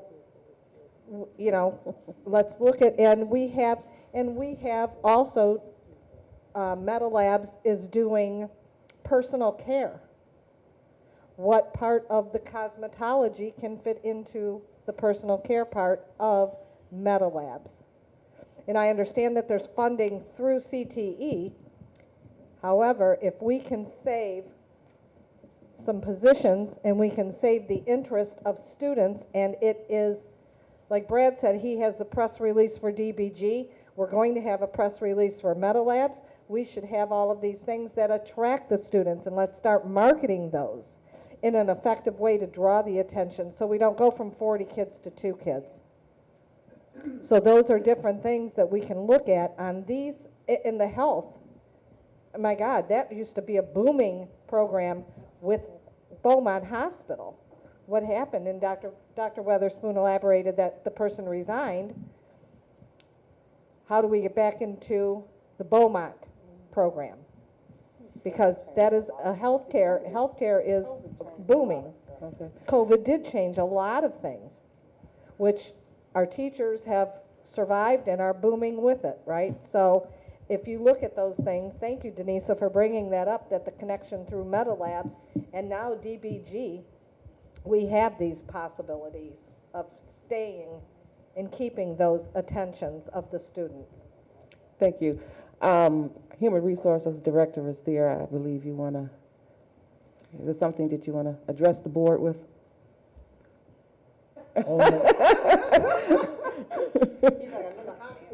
Only if you want to hear it. Well, yes, we do. Is this on? Yes, Okay. Doesn't sound like it, but pull it up. if you say it is. There are a couple of things that have contributed, I guess I would say, to the demise. We all knew when the state came down with the new requirements for graduation, and I say we all knew, those who were in administration at that time, that for us to continue to be successful with our CTE programs, we needed to change the way we had structured our school year. And you all did that too. You went to trimesters, which then allowed you to have 15 class offerings during the year compared to 12. We also all knew that usually students who went into the CTE programs were students who were not necessarily engaged in the core subjects that the state was requiring us to have kids pass. Therefore, those kids end up maybe not being successful as other kids in the core classes, which then meant that they needed to retake classes, which is one of the reasons why a lot of us went to trimesters, because that gave them the opportunity to do that and take CTE classes still. The other thing you need to remember is that CTE classes, actually the CTE Culinary Arts as an example, you were asking about how many students were in. You do have classes that are 1-hour classes. One is called baking class that has 25 students in it. But that is not a CTE class. The CTE classes in culinary arts are actually, for the culinary arts, you have what is called 1B that actually is 1 credit hour. However, when they go into the second level to complete the other, because there are 12 segments in CTE that covers over 2 years. So all of them are going to be at a minimum of a 2-year program. When you go into the second level, they are at a minimum 2 hours in length. Consequently, a student now has to give up 2 hours of their day. And if they're a student who struggles in core classes, they don't have that available to them. Therefore, that's why you have smaller numbers in the second level. And I will say, for a high school of the size that Romulus is, it is very infrequent that you are able to maintain. That is why there are partnerships going on. That is one of the reasons why this district has an agreement with William D. Ford for next school year, that if there are courses, which William D. Ford has a lot more CTE courses than just the 3 that we are running at this point, well, 4 that we are running, you still have CTE courses in business as an example, and those will continue. But the other courses, like the cosmetology, requires 3 hours, not only the second year, but also the first year. So how many students do you think have 3 hours to give up in a 6-hour day? That's half of their day. That's why numbers are small. You talk about growing the program. I would caution you because, to be honest with you, when I heard that this just happened in the last couple of years, that you had this consultant come in and suggested that you go with the cosmetology program, I was kind of shocked, knowing that the state does not really support cosmetology. If you look at the long list of courses, what the state wants you to put in are classes where there is high employability. And that's why they give more money, added cost monies, back to like the top 10, which cosmetology falls all the way down on the bottom somewhere. That's why you do not find cosmetology in CTE courses in public schools. William D. Ford does not have a cosmetology. However, there are a lot of private cosmetology schools around that charge a large amount of money for students to attend there, which is another reason why most high schools do not form a partnership, because those cosmetology are for profit and therefore they don't lower the amounts that they charge. So really to be fair to the students and to continue a program unless you're willing to continue a program with very few students in them.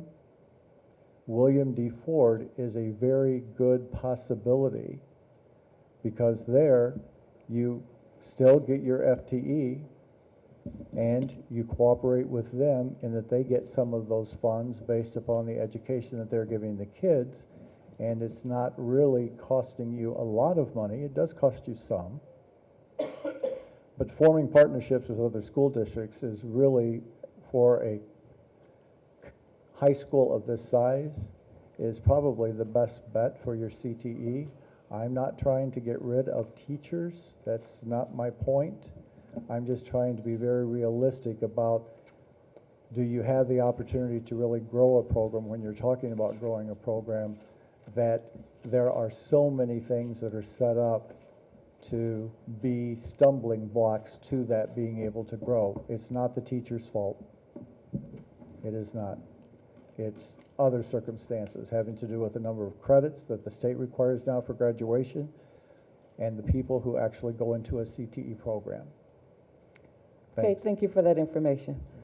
Madam Chair. Okay, so, I'm sorry, I had a question Yes. on this. So,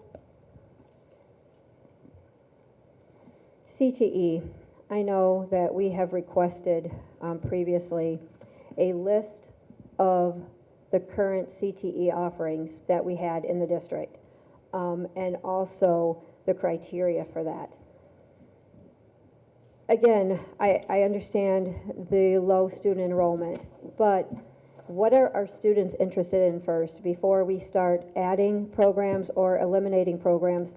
What is it that our students are looking for? I know that we had the low enrollment in cosmetology, but culinary arts at Romulus Community Schools has actually had a high level of interest. And I know that over 2 years, the first year requires a lot of coursework, and then there's practical hours, as Mr. Scott stated, that require multiple hours, but those aren't all in a school day. Those are done after school, they're done on weekends, they're done in the summer. Students don't devote 3 hours of their school day to these programs. So if we aren't providing the opportunities in accordance with how the program is designed, that's on us. And my other point I'd like to make is, again, what are our students interested in? And when we offer these programs, how are our students aware that they even exist? Because students are enrolled in their core classes, but I know students are surprised to find out we even have culinary arts, and they found out because the chef was talking to them about nutrition or talking about something and said we have culinary arts, and students were like, we do? So to Ms. Terrell's point earlier, we can bring in fabulous programs, we can bring in opportunities, we can create pathways for our students. But if people don't know about it, and if we are not communicating and over-communicating, then that might explain why we don't have the enrollment.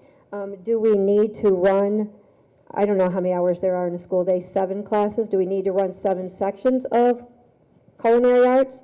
Or is it possible to combine all the interest in one class and then do like the Eagle's Nest, do stuff like that? But yeah, I'm concerned that cutting programs based on what could be our errors collectively, I'm concerned about that. And I know we can partner with other districts, but other districts can also partner with us, which was the plan with the natural hair care, which is different than cosmetology.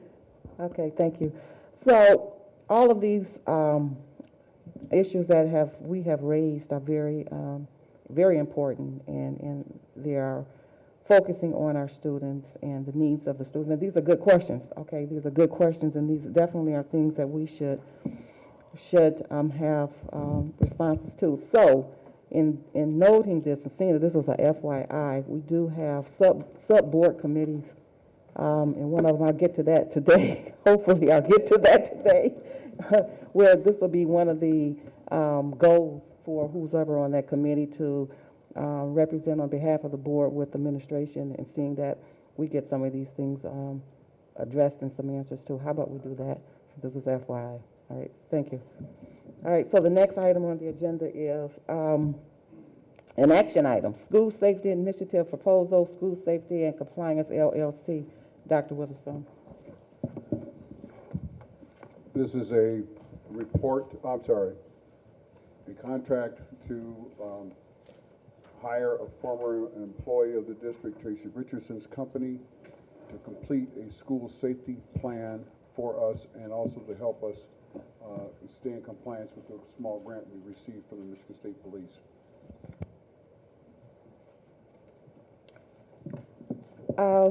Okay.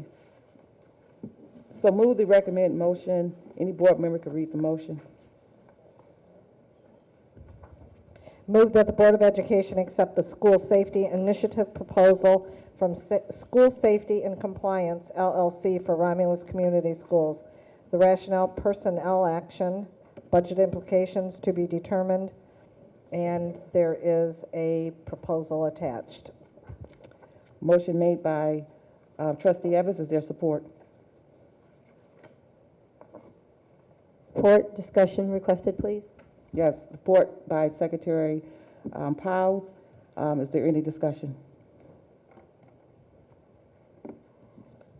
Yes, first of all, we're just receiving this, so when it comes to school safety, I would encourage us to make sure that we've had ample time to read through this and understand what's needed. And I'm just seeing this after I sat at the table. My other concern is, was an RFP put out for this, and did we have any other responses for companies that could help us through our school safety and security? Because I know when our original EOP was presented to us, it was missing criteria mandated by the state from this same person who's being proposed now. Dr. Witherspoon. To answer your question, yes, your initial observation about the mistakes that were in the initial proposal were there. They were corrected. And no, there was not an RFP put out. There are two representatives from the company. I can't remember the second gentleman's name who will be working on this, but this is to develop the plan for the district. This is not an execution of a plan, it's to develop a plan. So what we've done is asked for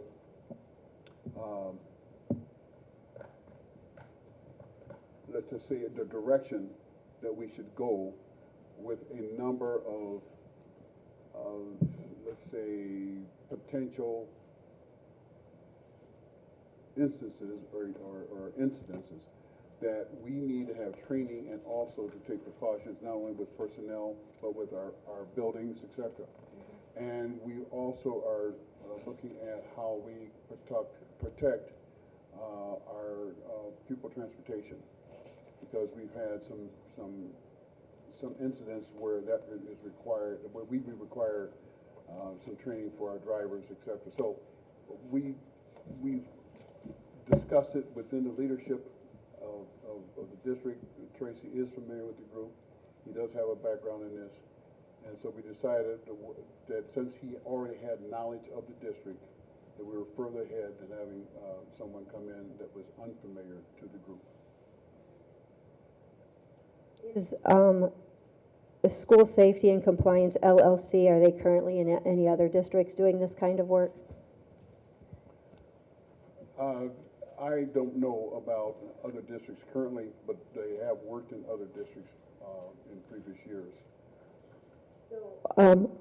Based on this recommendation, what qualifications does this person possess that makes them the best fit for Romulus? Have we talked this over with our SRO or with other companies that do school, the police department, that I know that we've, and I'm not, thank you for this, because I know as a board we have talked about the safety and training, safety of our buildings and staff and students, and also training for our staff, and it's a priority. And the good news is in the state budget that just came down, the state has increased what used to be $10 million for safety to $168 million. And that will be awarded on a per pupil basis. So we will get X amount of dollars for each student so that this money can be used based on what the district sees are the safety concerns and the training needed. So that is a huge bonus in this state aid budget. But again, we don't want to just, to borrow from Mr. Bergeron, throw money at something. We want to have confidence that we are bringing in the best person who's understanding school safety and what our district needs and what our staff needs. So, in terms of the individual's qualification, there is extensive experience in history in working with school safety, and he's produced plans in other districts. But the part that is important that you have touched on is that we have to take into account our population and the risks. And I'll just give an example. There was an attempted abduction of one of our students within the last 3 weeks. And with that attempted abduction, it involved 2 different police departments. The police departments working with us and with our SRO have responded by saying that they're going to go to bus stops to check on them for children when they come and they leave and they're dropped off, etc. Now, Romulus Police has been cooperative. Inkster Police is working with us. So when we do the planning, we have to include them in our planning approach. We also have to include fire, okay? So we go all the way from safety, in terms of safety equipment in the buildings, to transportation, to, let's say, for example, clear backpacks, if that's going to be a policy of the district. We don't have the plan, we have to develop the plan. I asked every one of the building administrators to review this proposal. We had an initial presentation from Mr. Richardson to the group. Then he developed a proposal. It was reviewed by all the administrators, and they were asked to give free input to him to address any concerns they raised. So the way this will work is the initial plan will come in, and we will review it, but we'll also bring it to the board so there'll be additional comments. So we look at multi-agency and bringing it to this body for final approval. Okay, thank you. Is there any other questions for discussion? Trustee Evans. So I'm looking at this, at the deliverables and the phases. Phase 1, interior and exterior, including grounds, parking, athletic facilities. What does that tell me for this dollar figure? What are they doing? Are they evaluating those? I guess I just want a description of what, it's very vague, okay? Safety, security assessment, report for each facility. Are they evaluating our buildings, our grounds? So that's phase 1. And then phase 2, facility-specific EOPs, internal use only for each facility. So I guess I just need a description of what this is. And you're telling us that, don't laugh at me, you're telling us that the plan is coming forward? I have these questions. No, he has to develop the plan for each component that you see outlined there. Okay. And the steps the items that you've identified is not all inclusive, okay? And I don't have it in front of me, but our intent is very clear. We have to look at just to say this room, okay? How many entrances? What risks do they pose? What are the exits if a situation unfolded? Okay. And what are the protocols that both the staff and students must follow? Okay. We need that we don't have an up-to-date program. So what you're asking is right on point, because it needs to lead to a plan for us to follow. Okay. Some of it will be public and most of it will be confidential. The board will know it, but it will not be made public. Well, yeah, you don't want everybody to know our escape route, right? So when can we I just need a definition. I need a description of what each one of these phases are, okay? And then it says the ALICE training to be determined upon completion of phase 1, phase 2. We know that phase 2 is going to be 45 days later. Phase 1 is 30 days from retention, so is it 30 days plus 45, which is 75 days, which gets us into a month and a half, well, no, 2.5 months, and then to be determined.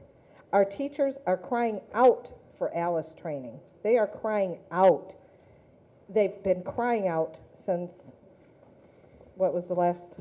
Since before November 30th, and November 30th is Oxford. For Oxford, I can never remember that name. I apologize to the community of Oxford. So are we looking at 6 months for our staff to receive ALICE training?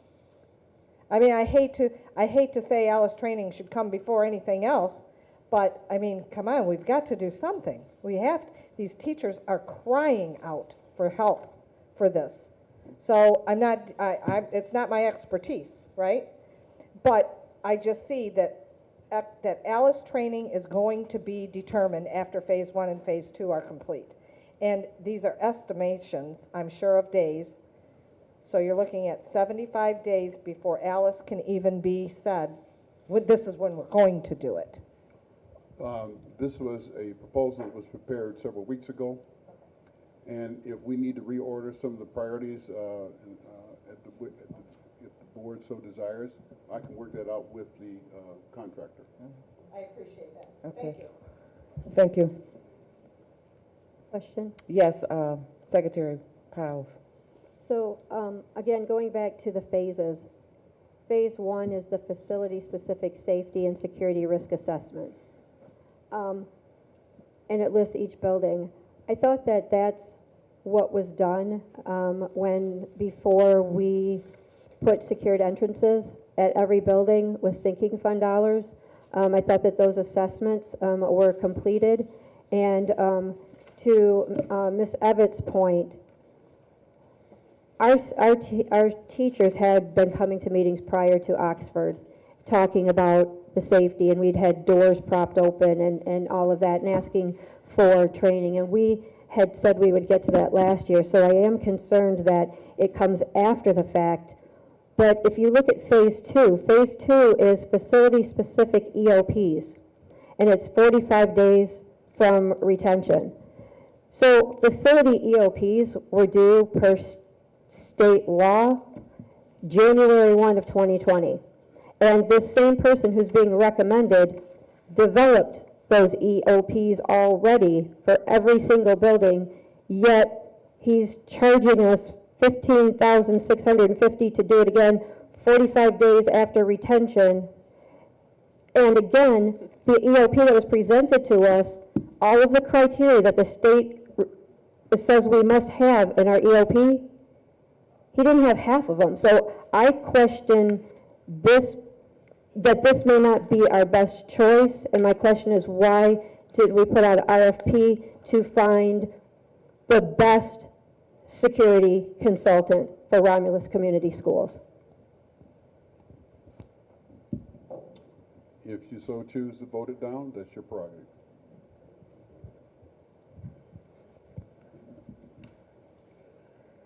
Well, my question would be, and you might have already responded to that. So there was no other company that was sought after for this, or did we just go into this because this individual organization has worked with the district before? I think I heard you mention something to that effect.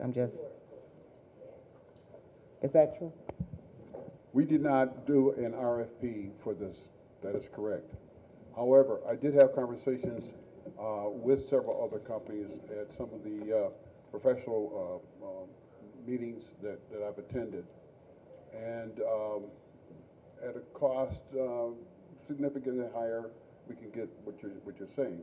But would not suggest to you that the detail that we're going to be looking for and the familiarity that the individual has with this district is going to be there.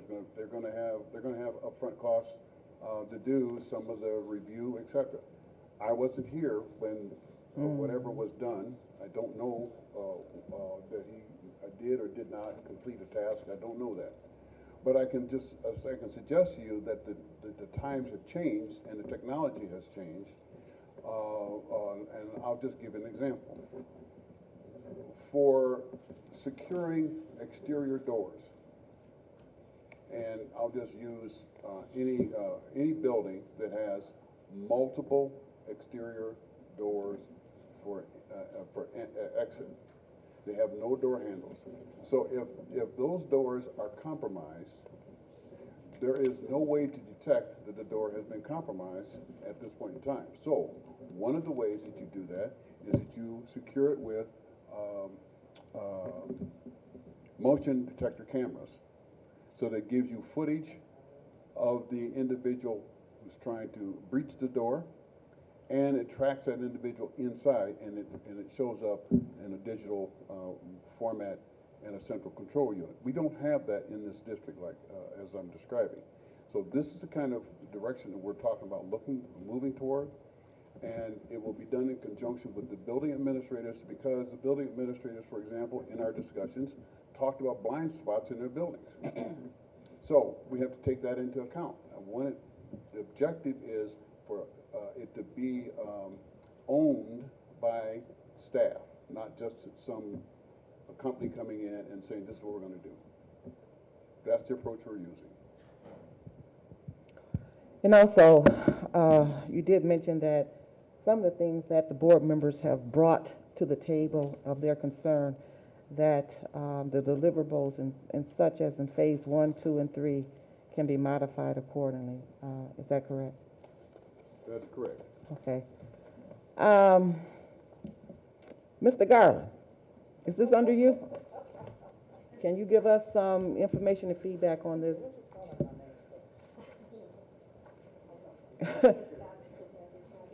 Yeah, you have longevity and history on this, or this. Yeah, I seem to have my hands in just about Yes. everything. So you're talking about the Proposal. The proposal. No, the state trooper grant, the Michigan Police. No, the proposal for School Safety and Compliance, LLC. The motion that's before us is for this organization to develop the plan for the district. And the conversations have been, if there have been any RFP, and then also any input that you may have, seeing that we've worked with this organization. I heard Secretary Powell state some of her concerns, and even with Trustee Evans in terms of what they're thinking of. So I guess for me, I just want to know, you have been with the district, you have longevity and history. You should know, I would think, about the organization in terms of, because there was no RFP. What kind of input you want to share with to the board? Well, first off, I know that I spent a lot of time with Tracy Richardson when he was at GSRP, and we did a lot of legwork initially to get together, trying to meet that deadline that Secretary Piles mentioned for our EOP. So we spent a lot of time, giving him the specifics in that. Things have changed drastically from our former crisis response. We used to have all the numbers, maps, everything. It was a huge binder that was kept here in every building. The police department had one. I even believe that one had made its way even into the mayor's office at one time because, it would be a district-wide, multiple community event if something happened. And it addressed many things, even pandemics and, things of that sort. So I do know that, Mr. Richardson, who works with this company, he has done already a lot of the legwork that we will have to pay for again. Now, I didn't hear anything about the RFP or an RFP was needed. What was the total amount? 48,000. Is that reasonable, or? Well, I guess I don't have the expertise to speak to the reasonableness of it, But I do understand that there will be a lot of work involved because it's going to have to be site-specific at each building. Each building will have to have its own response manual, and then those things will have to be formulated in conjunction with staff and teachers and our administrators. I guess I may not be the one who's most qualified to answer on whether or not that's a good cost. Okay? But I do know that we're at a point now where things are starting to get into an emergency status, where we have to have things in place, and that facilitates a whole nother network of what has to be done. And again, Tracy Richardson's team already has a lot of the preliminary work done. And I would caution us just in this fact, can we hire another team right now at this point to have it done and ready for us in a timely manner? I'm a little concerned. That's where we're struggling with everything. You guys are well aware of what's going on with supply chains and hiring people. So That answer, thank you. I hope that Yeah. helps. It did, I thank mean, you. we are reaching a point where we're going to be opening school here in a few Okay. weeks. So there's any other discussion? One If thing, not, I'm sorry, I have one thing. So, again, the cost, I think, what is the total cost of this? $50,000? But, and I do not say the names of any other districts, other than Romulus Community Schools from this table, but one just directly east of us this calendar year invested $1.7 million in training their staff, in securing their buildings. And again, you get what you pay for, and we need more than just, like I said, phase 2 is something we've already paid for. But what has been done since we approved our EOPs? Has there been any training in our buildings? Has there been any follow-through? And let's just bring it back to follow-through, because I believe that we all really want good for this district, but we keep approving stuff, and then we're not hearing any follow-through, and now it's coming before us again. And for this, it's just my opinion, take it for what it's worth, but I would like to see us get there are school security companies out there that employ police officers too. Dr. Weatherspoon, I have a question. yes. I'm sorry, one last question. Okay. This proposal is for the oversight and the organization of this program, is that correct? So my question to you is, if we need additional staffing for security, if we need to make some capital improvements in our buildings for security, none of that is included in this. So we might be seeing a proposal that says we need X amount of police on staff rather than security guards, or different types of security guards, or we need to have a gate at every building, that type of thing. So this is an overview of, and we will know what our best security requirements and how to achieve those securities will come underneath, and I'm assuming, and I hate that word, but that we will that we will get another proposal for additional requirements for safety. I would agree with what you just said, but it'll be proposals. Okay, right. I know Bill is trying to Say be as helpful something. as he can. Yeah. But there are parts of this that are not mechanical.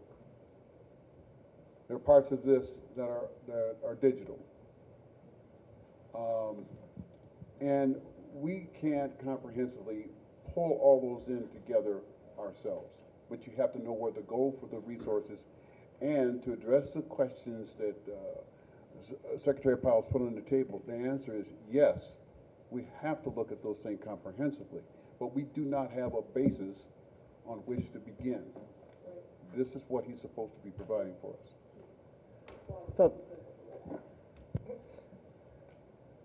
And maybe I can help Secretary Piles feel a little more comfortable with how much the district has spent in security. Well, in the probably the past, I guess, 8 years, we restructured our camera system. We upgraded that thanks to the board.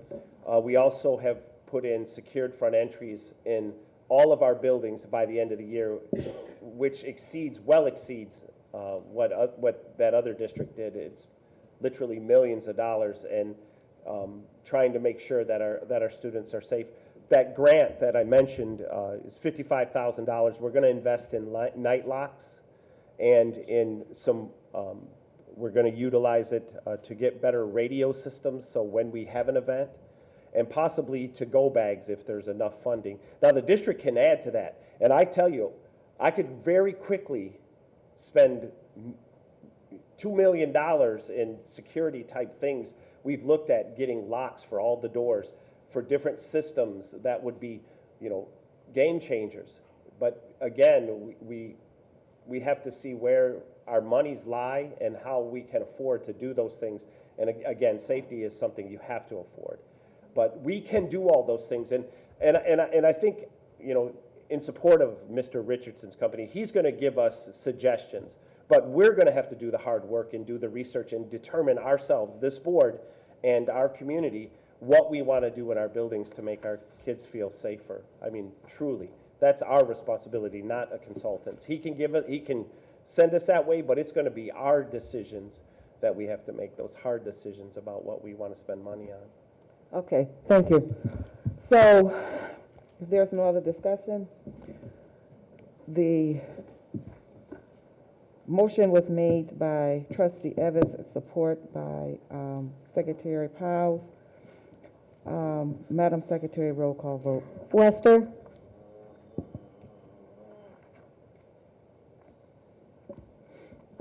Come back. No. Kennard?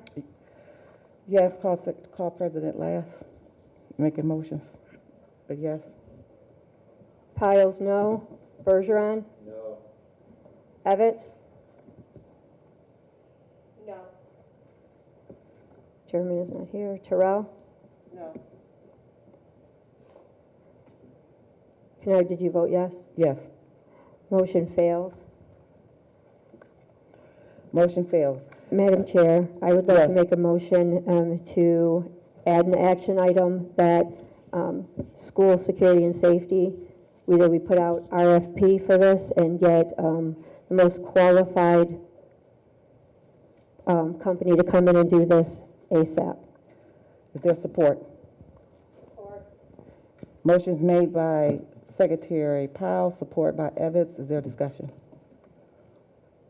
No discussion. Madam Secretary, roll call vote. All in favor? All in- Aye. Those opposed? Motion carries unanimously. Motion carries unanimously. Next item on the agenda is the report from the Director of Human Resources, Dan Scott.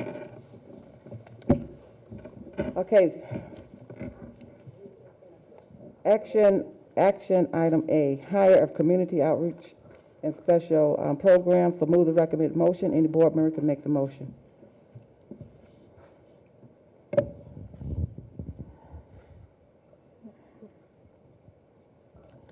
Move that the Board of Education employ Dr. Jandea Gardner as the Director of Community Outreach and Special Programs for Romulus Community Schools with a start date effective August 22nd, 2022. Rationale is personnel action, but budget implication is general fund. Is there support? Motion made by Vice President Wester, support by Secretary Powell. Is in discussion. If there's no discussion,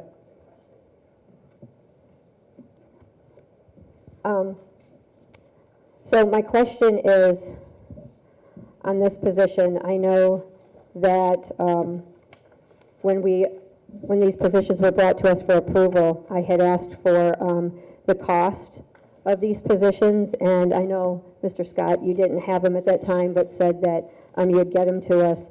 We still don't have that, and at that time, we were told that we would be entering into one-year contracts, and these are all three-year contracts. So again, it comes back for me to the sustainability of this and the cost of the contracts with benefits.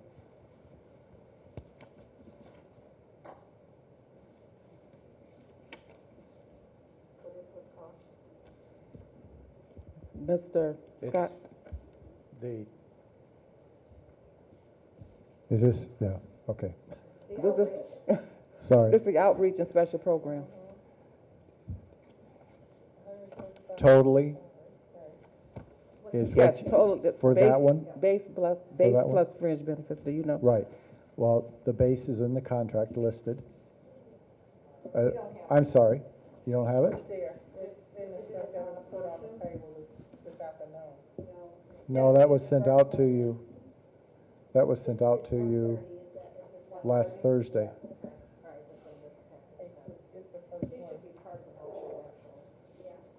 Okay.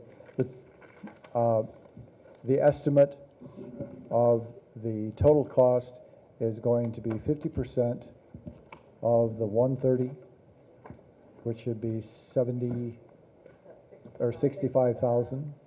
So it's 195,000 total.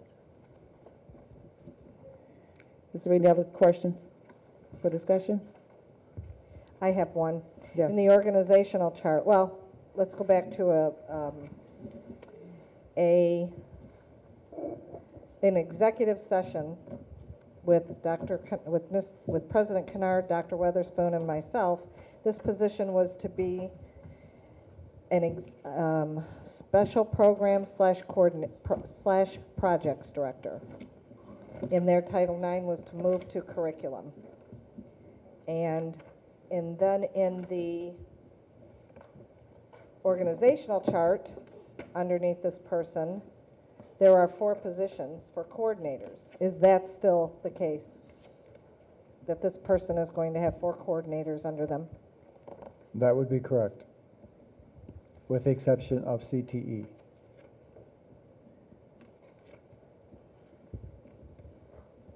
And what would that total be for those coordinators? Roughly. Roughly? Roughly. I mean, if we're going to pay, as an example of what I'm looking for, would we pay a coordinator 80? Would we pay a coordinator 100? Or would we pay a coordinator 50? My understanding is right around 80 and a little below. So you're looking at $500,000 to support this staff, this one staff.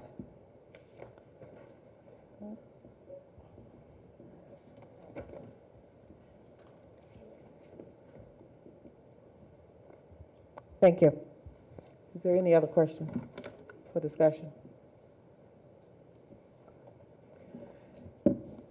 If not, Madam Secretary, roll call vote. Piles, no. Terrell? No. Evans? No. Bergeron? Yes. Wester? No. Kennard? Yes. Motion fails. Next item on the agenda is the Director of Special Services. So move the recommended motion. Any board member can make the motion.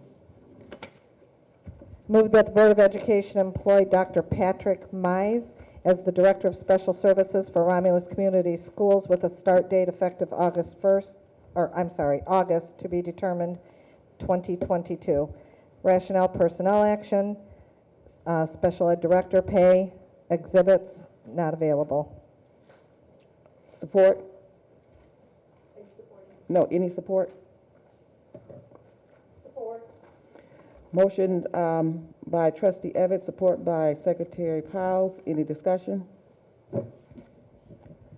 Question is, again, we were told that these contracts would be one-year contracts, and it's a 3-year, and we have not had 3-year contracts with the exception of the superintendent until recently, but that is a concern that a 3-year contract at, I don't know what this amount is, I'm sorry, is it 135? Yeah, 135. Oh, 135. Okay. Is there any other discussion? What are the bennies? Is that a 50% also increase? Yes. Those are approximately all 50% for,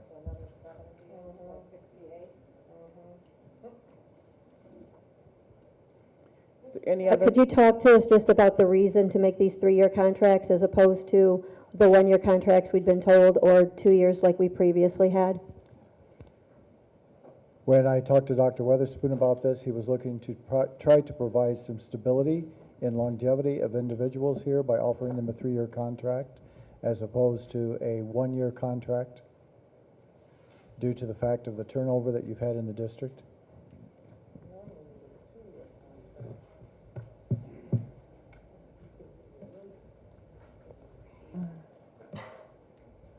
And also, would evaluations be a part of this?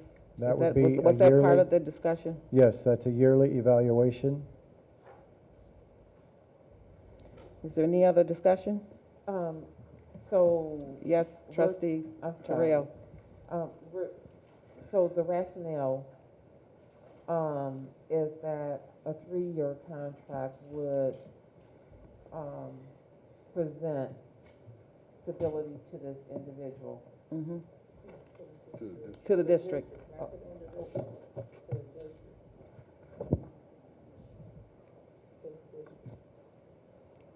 I guess what I'm asking is it the thought that, providing a 3-year contract, if I'm moving from one place to another, is the person likely to stay longer or, consider this a stable transition? Is that the thought?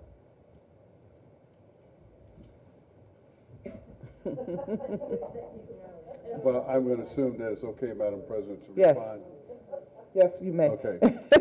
There are 3 factors here.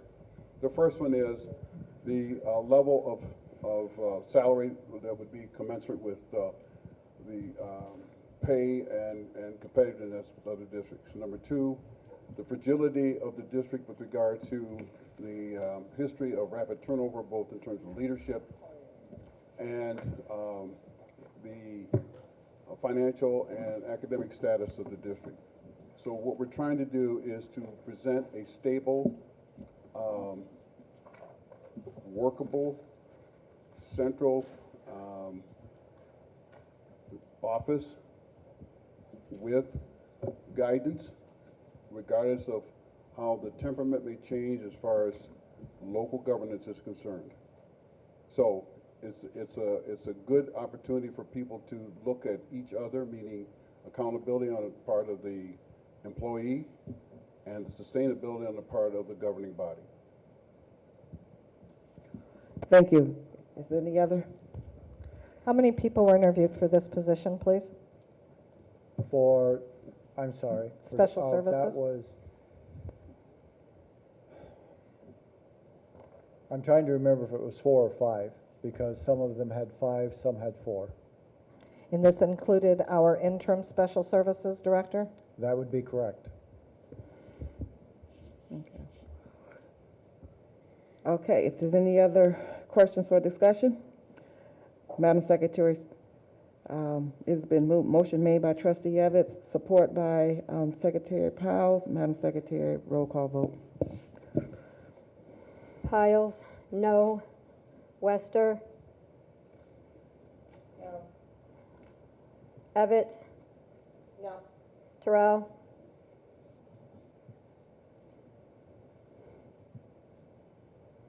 Do you want me to come back to you? I'm gonna say yes, because this is something that we have to have. Mhm. This is something that we need. Bergeron? Yes. Kennard? Yes. Motion fails, 3-3. The next item on the agenda is the hire of the District K-12 athletics. So move the recommended motion, and the board member can read the motion.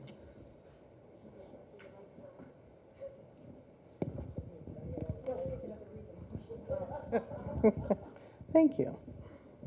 Move that the Board of Education employ Darren Keskis, Director of District K-12 Athletics for Ramos Community Schools with a start date effective August the 9th, 2022.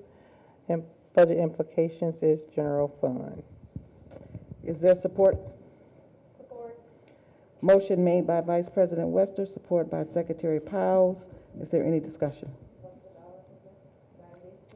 90,000, 50% of that's 45, so it's 135. Madam President, again, my Yes. concern is the length of the contract, the 3-year contract. Is there any other discussion? If not, motion made by Vice I- President Wester. Can I ask a question? I'm sorry. Sure. Dr. Weatherspoon, I have a question for you. Is this individual, I know it says that it's for the K-12, who is this individual reporting to? Superintendent, Directly to the superintendent? correct. Okay. Through the administrators of each building.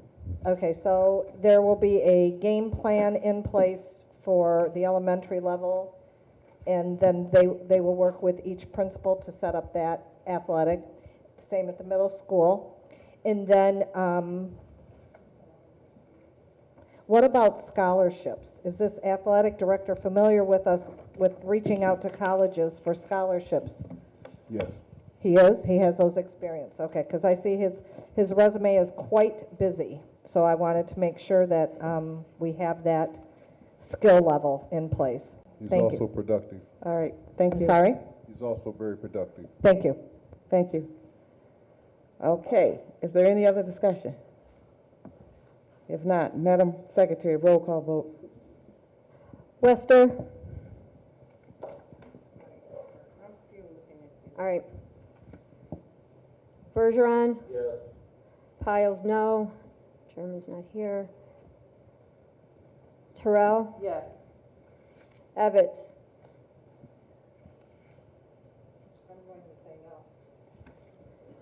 Evans, Bergeron, Piles.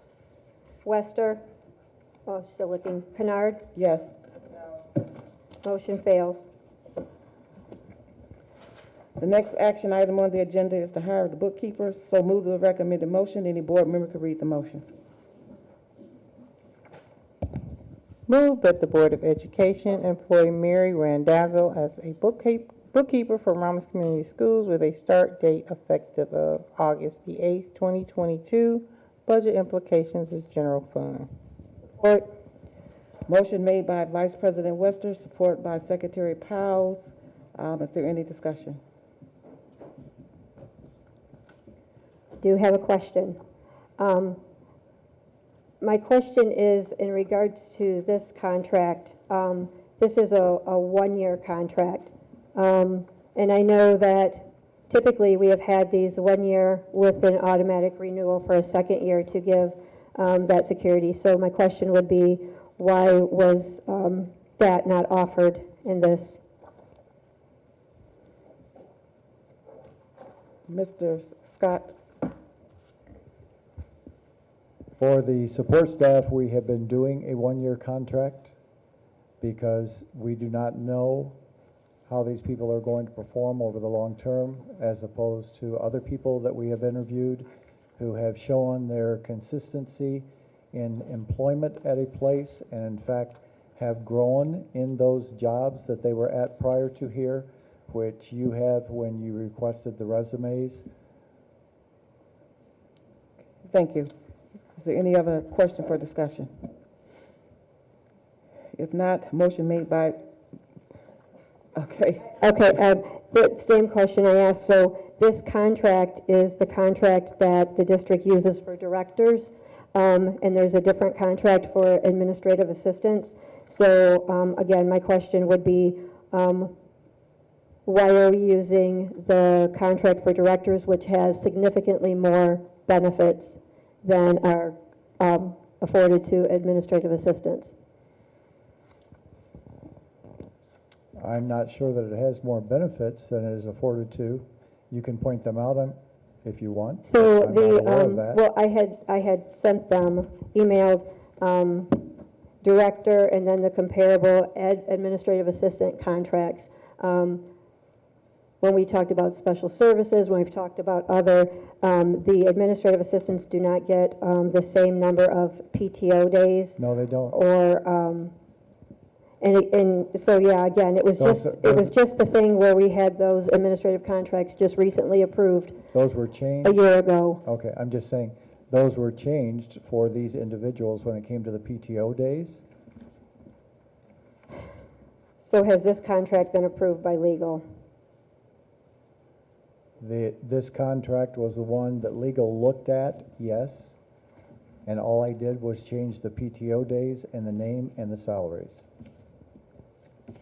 Thank you. Thank you. Is there any other question for discussion?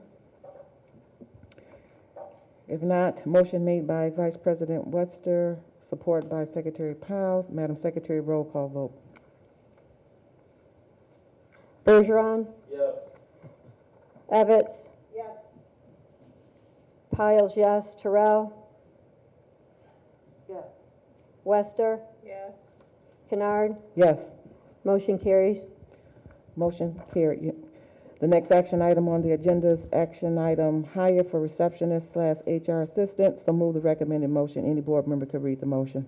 Move that the Board of Education employ Deborah Kuntz as the receptionist/HR assistant for Ramos Community Schools with a start date effective of August 22nd, 2022. And the budget implications is general fund. Is there support? Support. Motion made by Vice President Webster, support by Trustee Evans. Is there any discussion? This is 44,000, right? Yes. Thank you. Any other discussion? My only question is the start date of August 22nd. Are you covered between now and then, or is this person not available until then? Most people like to give a 2-week notice to their employer that they're currently with, which is what she is doing, as have the other people. And in fact, well, we'll see what happens now with them. Thank you. Any other question for discussion? If not, motion made by Vice President Webster, support by Trustee Evans. Madam Secretary, roll call vote. Bergeron? Yes. Piles, yes. Terrell? Yes. Evans? Yes. Wester? Yes. Kennard? Yes. Motion carries. Motion carried. The next action item is the hire of meta instructors. So move the recommended motion. Any board member can read the motion. Move that the Board of Education approve the employment of the following as Meta 24 instructors, beginning with the 2023 school year: Timothy Young, graphic design; Arena Calvis, jewelry and ceramics; Ari Hall, multimedia; Brianna Glenn, fashion design; and Kayla Taylor, personal care. Rationale, Director of Human Resources, Dan Scott, will share information. And this is our ESSER monies. Is there support? Motion made by Vice President Webster, support by Trustee Evans. Is there any discussion? There's no discussion. I have a question, sorry. So Yes, Trustee Powell. we were originally, when we inquired about the sustainability of these instructors and how it would work, we were told that they would not be receiving benefits. And the other two districts that we toured hire them through EduStaff at lower hourly rates than what we have posted. So my question is what are we basing the hourly rate on? And also, why is Romulus Community Schools offering benefits when the other two districts that we were looking at are not?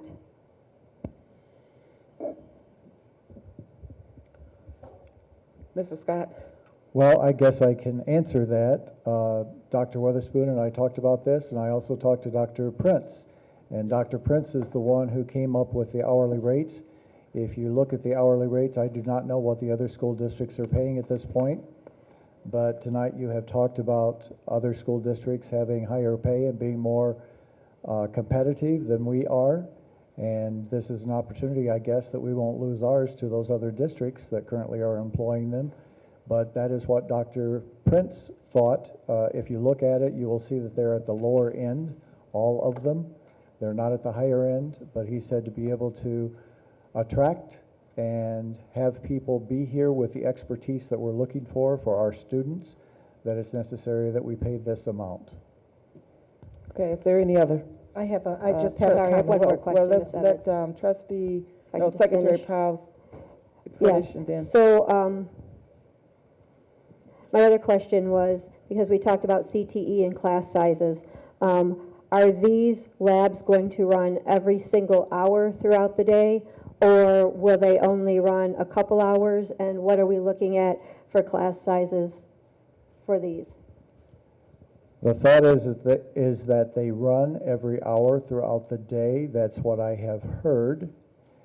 Unfortunately, we don't know because this has not moved quickly enough to be able to get them into the schedule yet. Only after you approve them can the schedule be made up to put the students into them.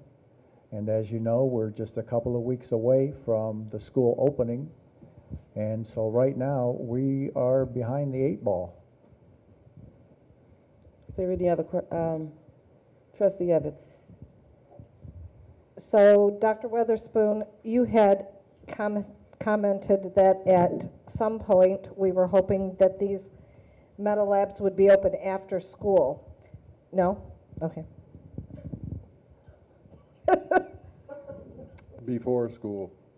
Okay, so it would be an early arrival, and, okay, but they will run throughout the summer? No, not throughout the summer. The summer is over as far as our planning is concerned. What did you say? No, I'm talking next year. Next summer, they will. Oh, Yeah, next summer. Next summer, Yes. right, Okay, all right. He had wanted for the them- future. For the future. Yes. This summer, we are trying to have, I think of August 26th, 25th, in that range of when we'll have this open. That is what Mr. Garland, Mr. Scott, and everybody else has been trying to work for. Is there anyone else for any questions or discussion? If not, the motion was made by Vice President Wester, support by trustee Evans. Madam Secretary, roll call vote. Bergeron, Yes. Terrell. Yes. Wester. Yes. Evans. Yes. Piles, yes. Kennard. Yes, Motion carries motion unanimous. carries unanimous. Okay, the next item on the agenda is reports from any board subcommittees. Do we have any board subcommittees? Okay, so we didn't get a chance to do that. So the next item on the agenda is the report from the board president. And as a FYI to the board, there's going to be some more information coming up. I think you might have already gotten the email from the MASB 2022 Delegate Assembly, which is going to be held at the Grand Traverse Resort, October the 20th. So we have to once again have a designee for that. For that. And so at our next board meeting, we'll have that information. I don't know who's all going to attend, but Paul and I will get that information out, and then we will select who would be the ones who would be designated for the annual leadership conference.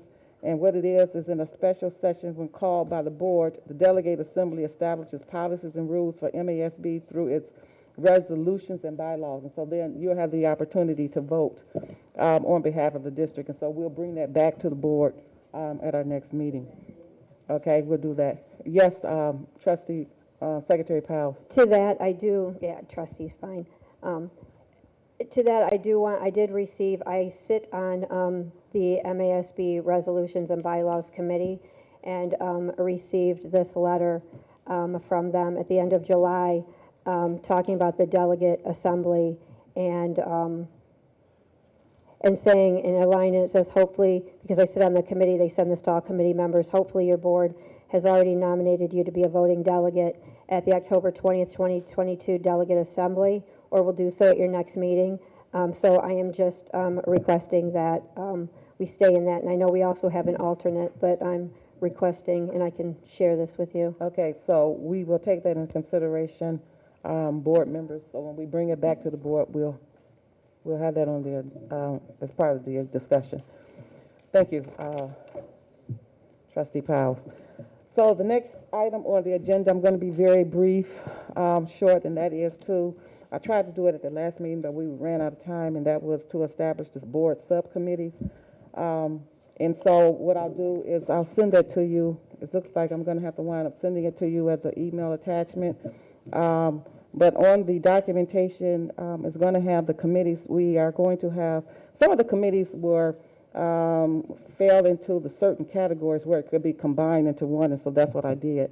I kind of narrowed down the number of committees that we've had with 2 board members, and with standing would be the president and superintendent for each one. The community, one that was established is the Community Outreach and Programs that has real estate, and so I have board member Bergeron and board member Evans with that. Curriculum, instruction, recruiting, and enrollment, I put that all together instead of having individual. That would be member German and member Bergeron. Facilities and building operations, we need to, we had some conversations. We're not approving, but to have conversations and making sure that the board gets information on those types of things and issues with our facilities. That's be Wester and Powles. The finance and sinking fund, that's one of the biggest things. And with the ESSERs and all of that is on the finance. There's a lot of responsibility there, so I have selected Evans and Terrell.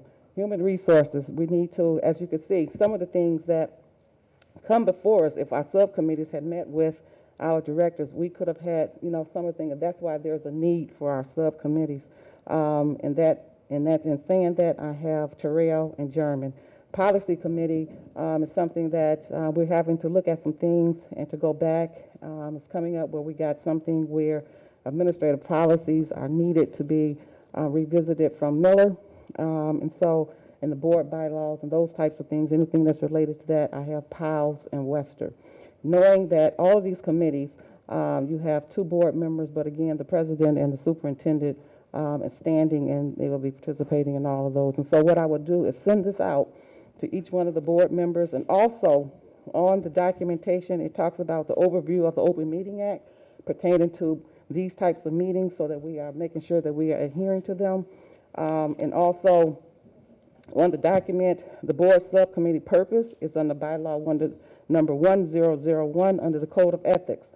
For our committees, we want you, each and one of you, to be mindful of the fact that the board, according to our bylaws, says that the board may create various committees to gather information for the board. You're gathering information for the board, and you're bringing that information back to the board. The board president will appoint, which I just did, and a committee will not consist of no more than 3 board members. And so we got 3. You got 2 standing and plus the board president. Also, on the back of the document is going to have on there the procedures in terms of what, and we've never done that really, in terms of having it clear to us in terms of what subcommittee the process is, in terms of making sure that we have that information and it's stored for safekeeping in our documentation. So I'm not going to go over that. You guys will see that when you read the document at your leisure. And so, in saying that, the next item on the agenda Madam is... Chair, I have a question to that. Yeah. So, Ms. Terrell had brought up a good point when we talked about committees, that all of our committee meetings be posted. I know we currently post on the door, and we send notice to the buildings. So, yeah, if we could please have those committee meetings posted, so that our community members who wish to attend have that opportunity. And then also that we have the posting and then minutes submitted, not that we have to approve them, but so that we have record of them with our administrative executive assistant. Well, actually, I have that information on the back of the document. I didn't read it, but I'll go through it since Secretary Powles wrote it up. Okay, you got 1, 2, 3, 4, 5 steps, and it includes just what you just mentioned. And so thank you for And bringing Madam that. Chair, before we go to communications from Yes. board members, I apologize for the time, but I would like to make a motion to amend the agenda that we begin a superintendent search. I know we talked about it back in March and we voted and we keep talking about it, but it is not on the agenda. So I would like to make a motion that we amend the agenda to add that as an action item so that we begin moving forward, especially with all these positions. And I agree with you. Actually, I did have that on as the board, a part of my agenda for the board FYI that we will start having conversations about the superintendent search, call for the organization to term. Now, some of us have already gone through that and some of us have not. So we as a board have to have a discussion in terms of, identifying the organizations. I do know that Metro was one, I know MASB was one, and then there's one who has submitted an application to us from out of state. And so that information, in terms of my notes, and I had on my FYI for superintendent search for us to have that conversation in depth. More at the next meeting, we'll have our agenda where we'll allot for that much time so that we can have that, if you don't mind. I believe that on March 21st, Ms. Wester had made a motion that we have a study session and that we move forward, and that hasn't. So, and I believe you, but again, we keep talking about doing it. So, and if there's no support, my motion was just to amend the agenda, that we add that as an action item, that we move forward now. So if there's not support, then I will yield the floor. Motion made by Powell, support by Wester. So this is just a motion to amend the agenda, to add an to action add an item. action item to start the superintendent's All right. information and discussions. Evans? Yes. Piles, yes. I'm sorry, Wester? Yes. Terrell? Yes. Bergeron? Yes. Okay, so I move I'm sorry. Excuse me. The motion to, I'm sorry, the motion to, oh, Kennard. I'm like, excuse me. I thought, I didn't have my, okay, I'm sorry. I'm telling you. Okay, yes. Okay, so motion carries. So then I would like to make a motion. I move that the Board of Education that we start with a study session and actively pursue a superintendent search. Support. Motion made. Oh, Bergeron. Motion made by Secretary Powell's, support by Bergeron. Any discussion? All in favor? There's no discussion, Madam President. All in favor? Okay, trustee secretary. Yeah, Piles. Piles. All in favor? Aye. Opposed? Motion carries. All right, the next item on the agenda is board comments. There's no board comments. Is there motion on the floor? Motion to adjourn. The motion is, the meeting is adjourned at 9:09 p.m. All in favor? All those in favor? Yes.